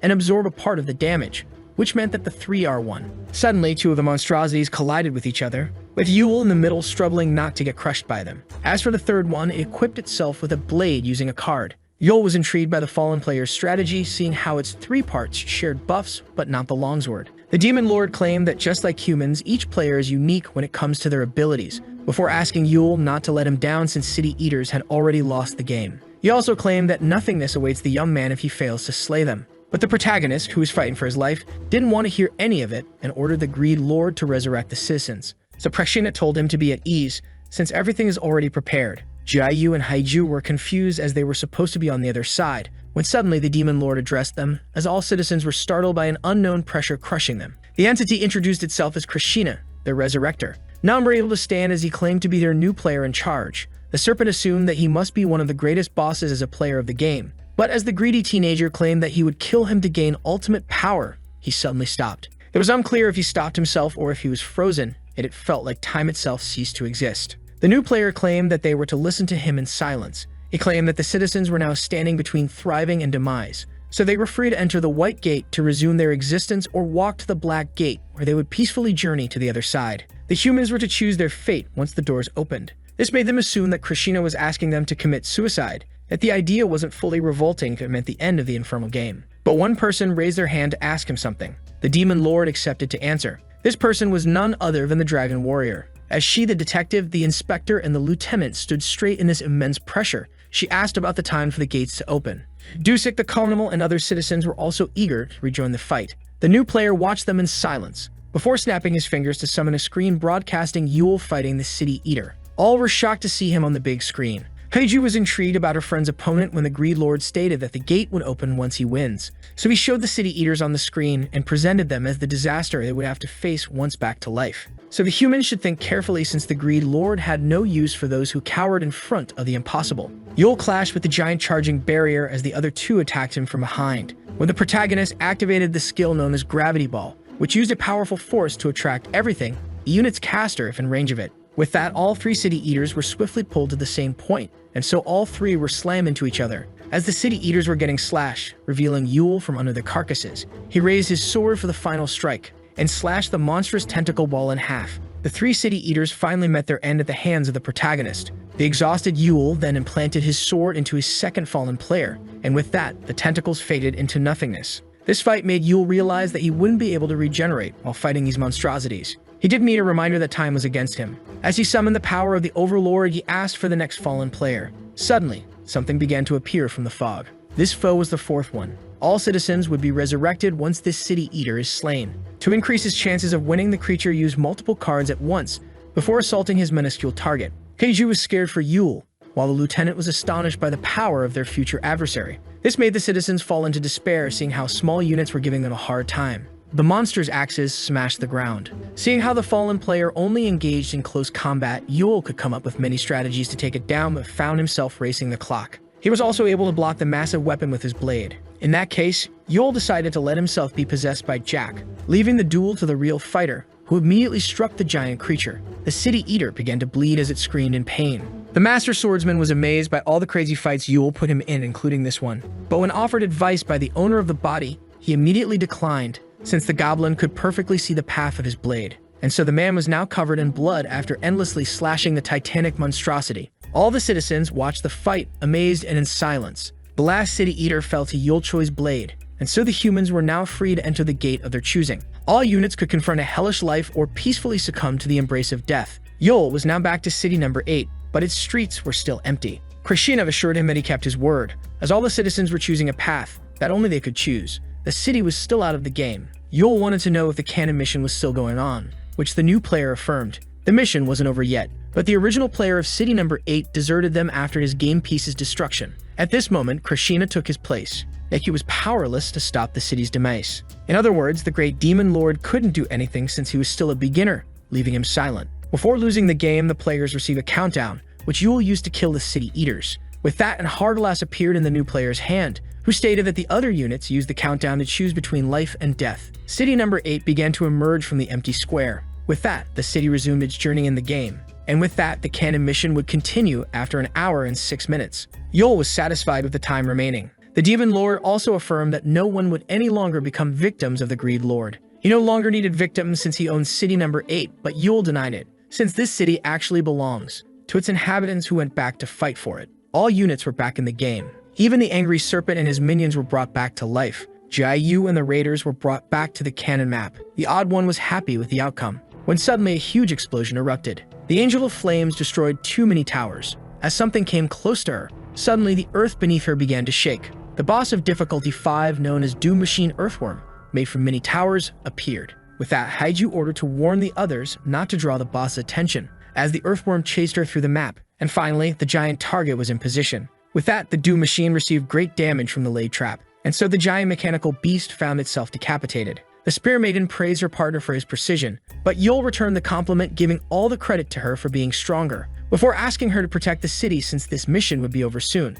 And with his MasterCard, Yul was able to enter the cannon tower that he wouldn't be able to exit until the end of the challenge. With that, he entered the cannon tower. Now on its first floor, known as the City of Minor Goblins, Yul found it disappointing. Seeing the wasted resources of this mission, the player asked him to focus on the bigger picture, as he activated the headhunt card that sends to the boss one of his units present in the same dungeon. Krishina stated that it was all for the sake of the ultimate victory. Suddenly, a goblin piloting a giant machine attacked the young man, as he tried to shower him with bullets. Yul disappeared from the spot, and so the goblins assumed him dead and celebrated their victory, but were suddenly shocked to learn that their boss on top of the cannon tower was slain just after. The level 6 boss, known as Multibrain, was swiftly defeated, Yul decapitating it. The protagonist ignored all the other monsters and went straight for the crucial kill, bringing victory to city number 8, and so Yul was teleported back. All those who were outside the city were brought back to their home, and all eyes were on the man who was once the greatest villain. But Yul decided to ignore them and went on his way, when suddenly someone called for his attention. Yul received a mysterious container. This small gift was these people's token of gratitude. Yul politely thanked them, before flying off.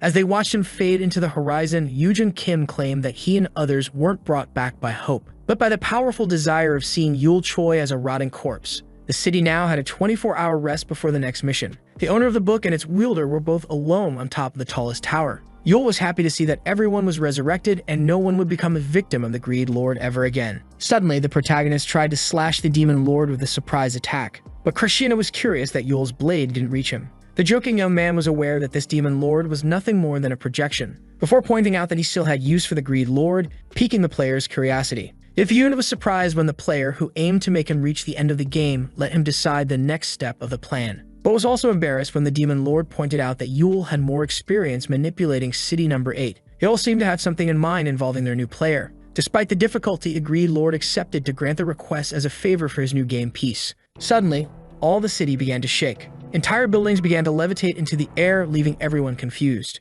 The unit's training center was a building that the player could create in his own city in order to train his units by fighting fake opponents, despite not granting any rewards that helped units gain experience without risking their lives. But according to its owner, this unit training center was unique, since it was able to teleport the units to existing maps to gain rewards in exchange for putting their lives on the line. The book owner and the book wielder were both in the control center of the new construct. The regulations were now done. Yul crafted special training programs for the city's strongest unit, but had to wait for the right map to put them to use. By using the special unit training center, the strongest units like the Spear Maiden could finally begin their training. Through the mic, Yul informed her that they only had 18 hours left since tailoring the training took some time, but due to the Greed Lord's power, time will pass differently for Hyeju. She would spend an entire year on the training map, but if she wishes to retreat or in case of emergency, the Dragon Warrior could break the hard glass in order to come back to the city. But this wasn't the only path to gain power, which is why Yul asked her to remain careful out there. For her special training, the Angel of Flame was sent to the land of the dormant sun.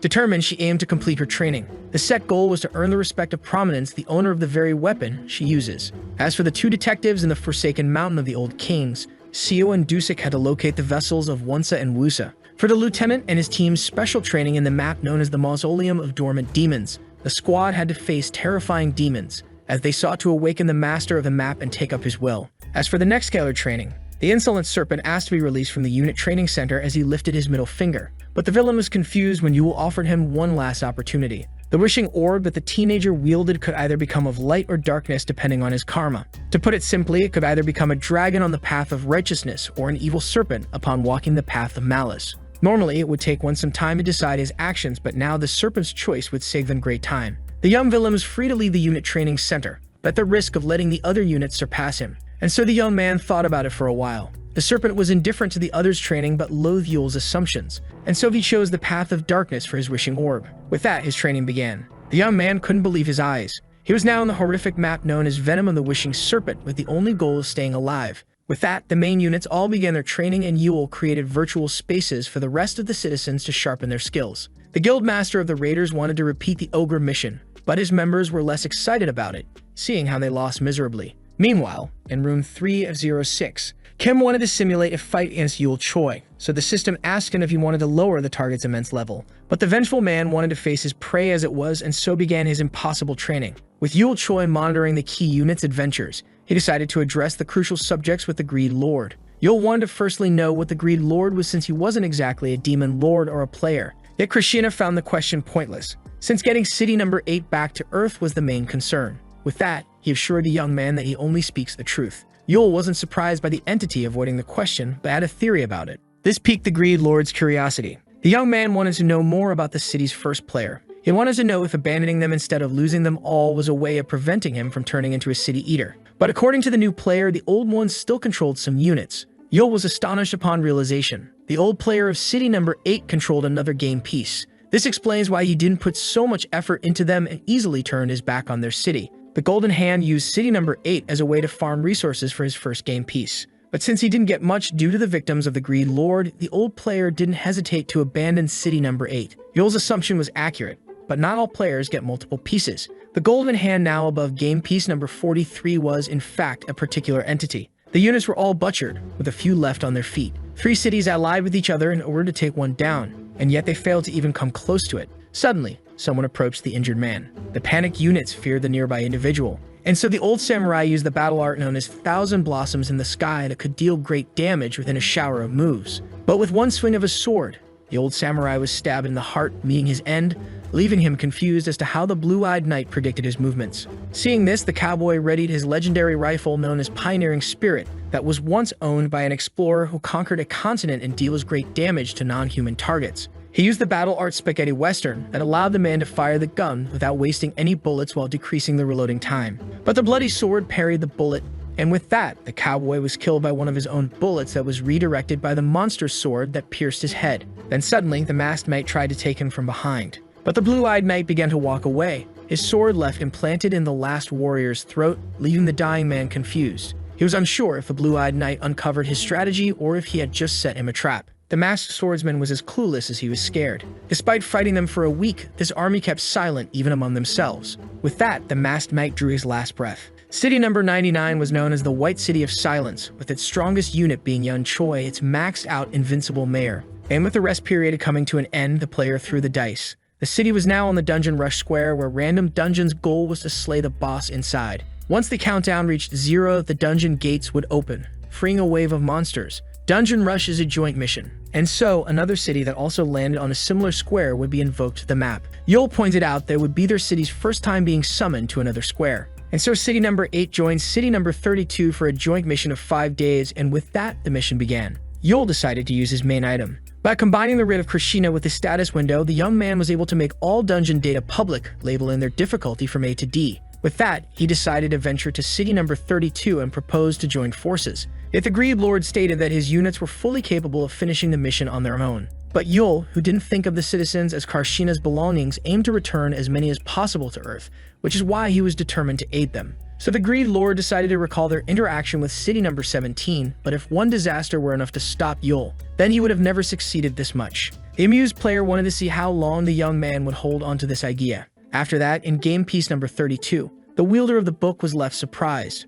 Despite offering data on the current mission, the other party refused to cooperate. The drunken level 97 city mayor, Carlson Bounder, had lost all hope for his city winning the game. City number 32, having lost all its best units, was short on equipment and resources and down to its last 1,000 citizens. Having lost all hope, the mayor advised the young man to focus on his city. Seeing the man's poor state, Yule understood that trying to reach him would be pointless, and so he decided to adopt a different approach. Carlson Bounder was convinced that City number 8 would eventually meet the same demise as his city, after reaching the White City of Silence and its fearsome mayor. Meanwhile, in the dungeon of the highest difficulty known as a Fragment of the Abyss, the level 5 boss named Sealed Fenrir, the giant wolf that loathed the divinities, was now facing the Angel of Flames. The Spear Maiden gained new skills after facing the owner of her fang for an entire year. Suddenly, draconic wings made a fire burst out of her back. In the past, Haiju could only borrow the dragon's power, Fenrir felt a great danger rising from this single girl. Now the Spear Maiden could even adopt the dragon's traits.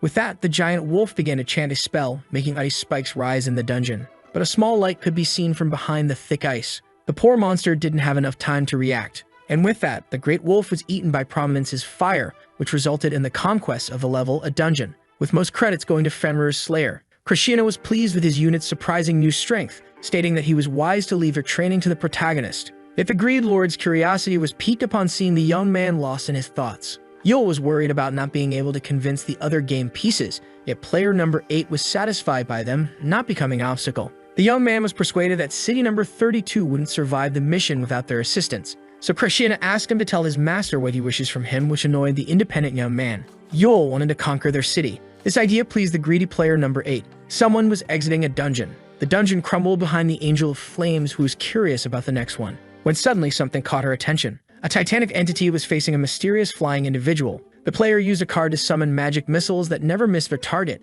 but Yul Choi was easily able to slice his way through them. According to the Greed Lord, a player only leaves his astral form upon becoming a city eater after losing the game or when challenged by another player to a one-on-one battle. Player number 32 accepted the PvP match. Normally, both sides had to give their consent for the battle, but Krishna had the ability to oblige the other party to accept the challenge. And so player number 32 began to bleed after suffering a critical hit. Yul concentrated all the power into his palm and used it to implant his blade even further into the entity's flesh. With that, player number 32 was defeated by the young man. And so the Greed Lord, who would opt for taking the resources through dismantling, was offered to choose the fate of the defeated city, but decided to keep the fallen city as a whole, as a favor granted to his strongest desperate unit. Yul denied being hopeless, so Krishna reminded him that he was the one paying the price. The Greed Lord usually absorbed the fallen player's essence, but this detail was of small importance. The energy was rendered worthless in front of the lost fragment of the key. Yul then recalled how the Greed Lord uses the fragments to evade the game's strict rules,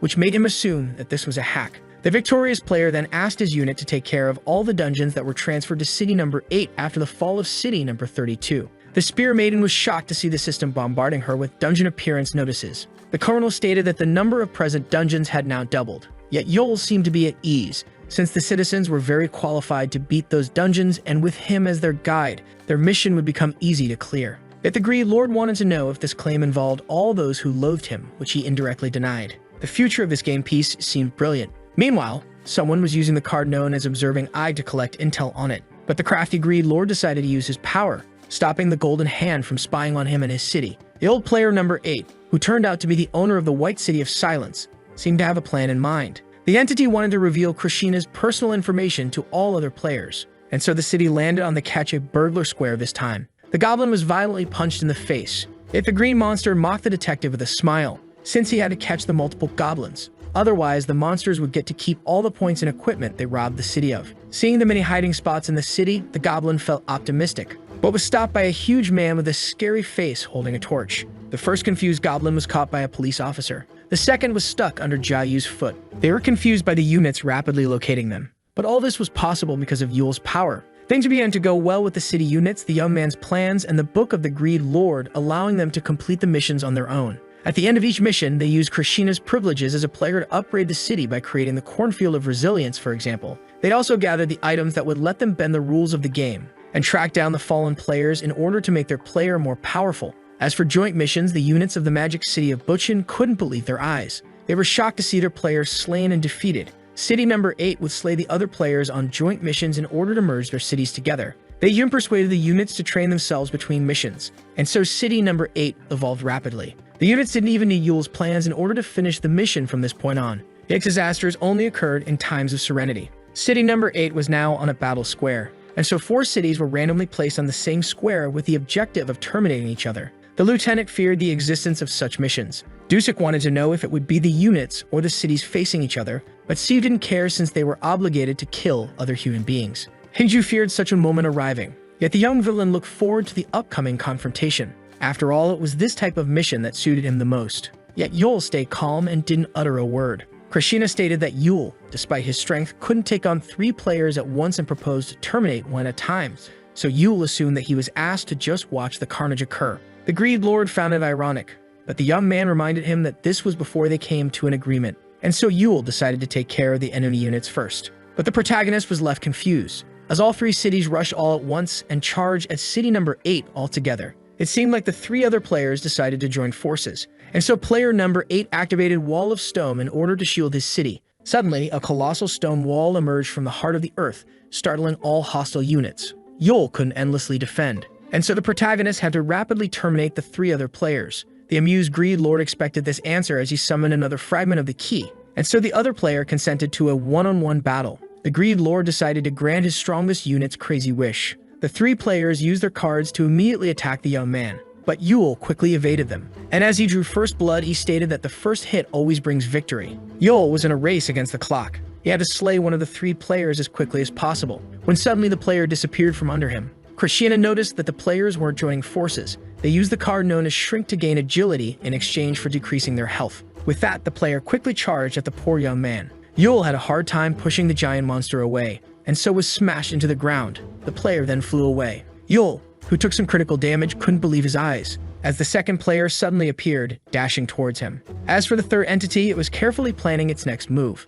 It observed as a giant energy explosion emerged. Suddenly, the players noticed a bright light behind the thick cloud of dust. It was the first player getting slashed. Yul's rescuer was surprised. Jack was amazed to see his attacks being effective against players, so Yul pointed out that his skills and gear were currently equal to the cards of a player. This includes the skills of the Overlord as well. Yet the Goblin Swordsman wouldn't be able to rival Yul or a fallen player according to the Greed Lord. And so all three monstrosities attacked all at once. Krishna found it better to let Jack possess his strongest unit. This piqued his curiosity about the young man's next move. The stones began to crumble, all prepared to fight upon seeing the wall of the Greed Lord falling apart. Wong noticed the soldier next to him trembling in fear. The lieutenant would understand if the man retreated since they were about to fight human beings. Yet the man decided to stand his ground, and was determined not to desert his team. Finally, the wall went down, and so the three armies rushed to exterminate the inhabitants of city number 8. Upon entering the hole in the wall, the hostile unit saw one man standing in their way. It was none other than the serpent, determined to draw the first blood of this battle.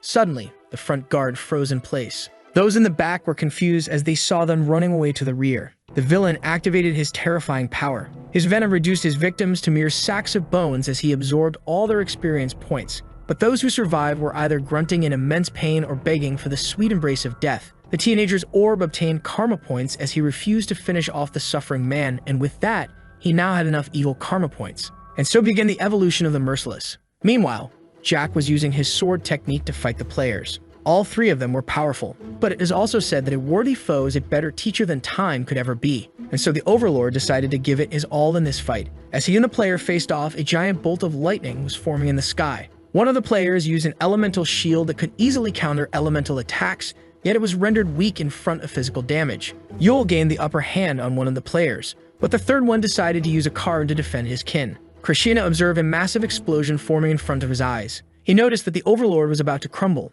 and that city number 8 was no match for 3 cities all at once. Yet the young man seemed to be waiting for something, picking the Greed Lord's curiosity. A man dressed like an Italian gangster entered the wall. Old Man Park was surprised to hear the man greeting him in Italian, but was even more shocked upon learning that the man named Jung and Kim was actually South Korean, making him question his attire. The outsider revealed that this style satisfied their players' taste and asked them to give up since their player didn't seem to cherish their city. The old man seemed shocked. As he swore to give them a tormentless death, the serpent suddenly appeared behind Jung and Kim. The young villain, who enjoyed his victim's agony, impaled the man with his venom claws. He was pleasured by his prey's blood dripping all over his face. And so began the serpent's carnage as he massacred the enemy armies. But the citizens of city number 8 were also suffering from his poisonous gas, yet the bloodthirsty high schoolers couldn't care less. And so the Angel of Flames had to intervene, reminding the villain that they were all on the same side. But to her surprise, the serpent easily intercepted her fang of prominence. Suddenly, the young man let out an animalistic scream, worrying everyone. By collecting enough evil karma, the high schooler evolved into a corrupt serpent. Seeing this, Haiju asked Park to lead the citizens to safety. The city's situation was critical enough, but the young villain managed to make their task even harder as usual. The Wall of Stone was able to shield the city from 3 armies, yet the corrupt serpent pierced through it with ease. The crazed beast tried to consume the Angel of Flames. City mayors Miyamoto Kojiro and Sanxiul Don Carlo mocked city number 8, assuming that they had deliberately destroyed their own walls. With that, the old samurai decided to summon his own dragon, and so began the face-off between the 2 colossal reptiles. Miyamoto Kojiro was certain that his beast would emerge victorious, but just as he finished his sentence, the head of his decapitated lizard fell right in front of him, leaving him and Sanxiul Don Carlo speechless. It was Yule who intervened at the last moment to decapitate the green reptile. The protagonist kept patience until the young villain evolved. He then asked Haiju to return and defend their city, yet the girl grew worried about his wounds. Suddenly, the beast tried to attack the man from behind, but was quickly repelled by Yule's powerful blow that knocked him to the ground.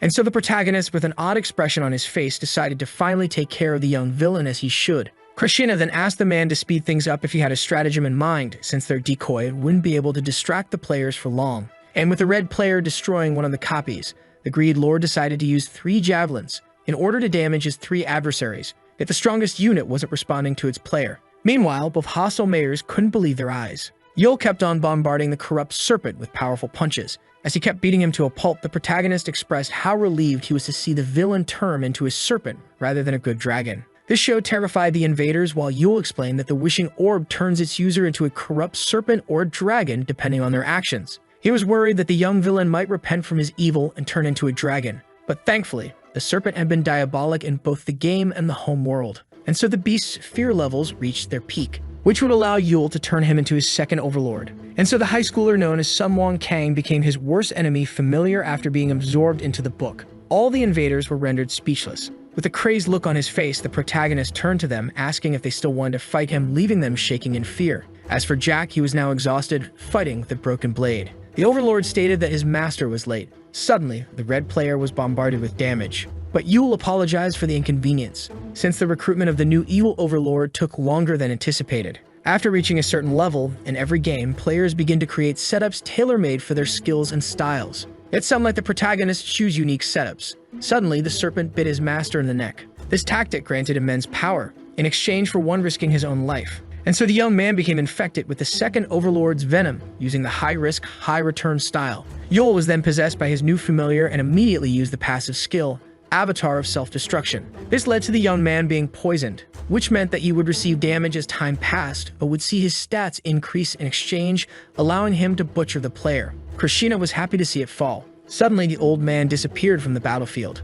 The Greed Lord was now the owner of a new game piece. The serpent's passive had a terrible impact on the man's health, but greatly improved his stats as the effect worsened. For Yule, this strategy was the greatest gamble of his life. The young man then struck the second player in the back, making it scream in pain. Yule's powerful blade was able to pierce the monstrosity's exoskeleton, before using his newfound powers to create a spike made out of an unnamed poison that differed from the villain's poison. But suddenly, the young man was railed by surprise by the third player's barrier. The goblin swordmaster seemed surprised, as he saw the poison of the corrupt serpent completely immobilizing the player. Not only did it immobilize the creature, but it also greatly weakened it. Yule then told Jack to look above. The first overlord now had another blade in hand, and just like that, the master swordsman obtained a heroic-class sword. The poison would soon wear off the red player, and the same goes for Jack, who was surprised to see a needle in his shoulder. The poisoned goblin felt his power rising as his stats points doubled. The red player would soon regain control over his body, but Jack used his new blade to slay it on the spot.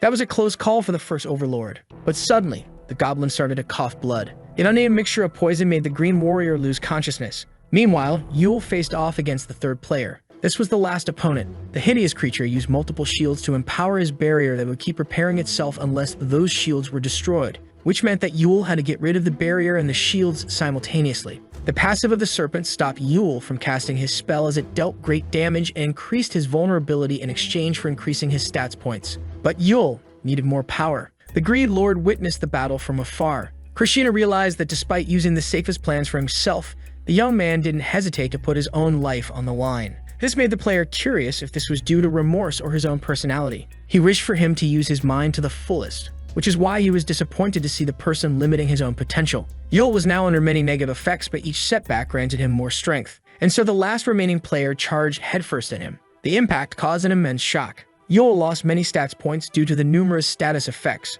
but that was a small price to pay in order to obtain the Avatar of Self-Destruction. The startled monster tried to escape, but the protagonist advised him to stay still. Yule was now on the edge, and so he cut through the creature's barrier, slicing him in half. Just like that, the wielder of the book slayed his last foe. With that, the citizens of the defeated city were teleported away. The Greed Lord now had the fate of city number 28, city number 77, and city number 90 in the palm of his hands. And so 3 players were defeated, and Yule was now free from the second overlord's power. Jack came to check on him, so the young man stated that he would soon feel better. The young man decided to give his first overlord Apater as a token of apology for making him risk his life. Jack gladly accepted the heroic class sword. He also noticed the spirit of the new overlord that, despite his bad character, would be needed according to his master. Yet the young man had another reason for gaining this second overlord, since a corrupt serpent who is a failed dragon was unable to keep the wishing orb.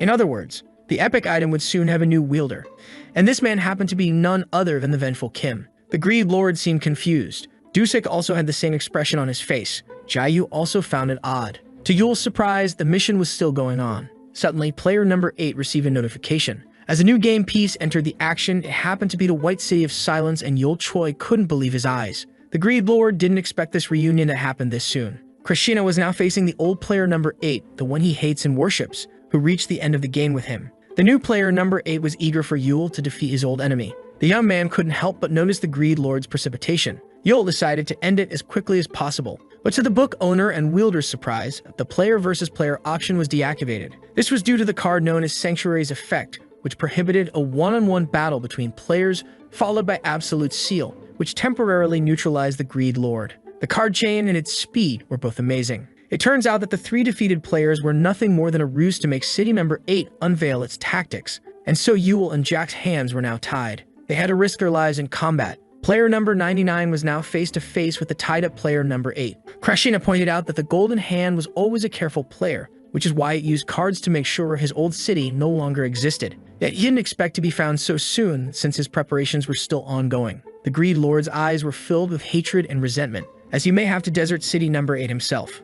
Meanwhile, Jack and Yul were rushing to take care of the city mayor as quickly as possible. The hack could only be deployed by players and their fallen counterparts, but it matters not, since Yul considered himself strong enough to face City number 99 without it. And so he requested a list of the city's units from the writ of Krishna. Yul decided to check on the mightiest enemy unit first, but the protagonist couldn't believe his own 2 eyes. Meanwhile, on the ground level, the lieutenant and his platoon were moving in silence, when they were suddenly ambushed by arrows that Guang barely parried with his shield. The lieutenant was amazed to see the enemy predicting all their plans. In the very heart of City number 8, at the same moment, a tornado was created, revealing the epic one-handed sword called Homosu, the sword of Huanan, the blade of a divinity that founded a nation upon arriving on Earth. Its power was able to block the abilities of the smaller deities, which shocked the detective. When suddenly, Dusek snatched the weapon away from his wielder's hand. But to his surprise, the enemy's hand was empty. The one-handed sword was now in the hand of another unit. As he was being restrained by the enemy, Dusek realized that they could share equipment. Seo grew worried upon witnessing his partner getting slammed into the ground. Dusek realized that the enemy's attacks were decisive and precise. The detective that came out on top felt like their enemy shared a single mind. But now he and his partner were back-to-back, surrounded by the units of the White City of Silence. Seeing the enemy attacking his partner infuriated Seo. Dusek proposed to retreat since they were outnumbered, but Seo stated that it would be hard, and so the enemy units raised their swords. Seo and Dusek were preparing for a long fight, but suddenly, they found themselves protected by a barrier of green poison. The 2 policemen were confused since this move belonged to the Gone Serpent. The caster opened them a path through the poison. Kim, the new owner of the Wishing Orb, was struggling to keep the spell on and asked the men to quickly escape. But the policemen were shocked to see this perfect stranger wielding such a powerful item. The sun began to set. With her quick moves, Haiju was doing her best to protect her home. But with one swing of his sword, the blue-eyed knight easily injured the Angel of Flames. The Spear Maiden was confused as her attack could never reach him, yet his blade always hit her no matter how slow it was. This was beyond foreseeing her moves. Haiju felt like the city mayor's will dictated her actions. Yet the persevering Angel of Flames decided to use elixir to restore her health to the fullest, and with all the conditions met, the Spear Maiden used the hidden ability of the Fang of Prominence. Upon arriving, the dragon caused an immense explosion from a single blast. Yet the standing figure behind the smoke startled the Angel of Flames. To her surprise, the city's strongest unit had arrived. The girl had many questions, but the young man ignored all of them and asked her to retreat to the city. When she tried to refuse, her master insisted. The girl was left intrigued when her uneasy master stated that he would stay as a backup for Yul as she returned to their city. And so the Angel of Flames rushed back to City number 8. She noticed that her friend and his overlord weren't at ease, yet she also felt as if she would be in the way by staying with them. But Haiju assumed that this was all in her head. Meanwhile, back on the battlefield, the blue-eyed knight was surprised to see Yul's grim expression after such a long time. After all, these two were brothers bound by blood. But with a genuine smile on his face, the protagonist expressed his relief to see his brother in good health now. Yul then stated that they didn't have to face each other, but was surprised to see his brother aware of his plan to return to their home world. This was surely something Yul would do. Yet the blue-eyed knight affirmed that he was bound to fail, since in order to do so, Yul would have to win against him, a feat he was never able to accomplish. Suddenly, Jack, who sensed the danger, pushed his master out of the way. To Yul's surprise, his overlords began to disappear, and with a blank face, his brother attacked him. The confused protagonist found himself impaled by the blade of his own blood. The blue-eyed knight wanted his brother to stay dead for a period of time and promised that once he woke up, he would finally be happy. The sword was now covered in Yul's blood, but the protagonist decided to surprise his brother from behind. However, the blue-eyed knight easily dodged his brother's punch as he stabbed him in the ribs. This left the young man in pain and obligated him to use his powers, and so he tried to strike the mayor of city number 99 with powerful lightning bolts. This attack totally burned the body, yet this wasn't the blue-eyed knight but one of his many allies that he had teleported in to protect himself. He then stepped inside a magic circle. This was an explosive trap that he used magic dispel to quickly neutralize. The blue-eyed knight could foresee his brother's every move. He then stated that it had been a long time since they had played together.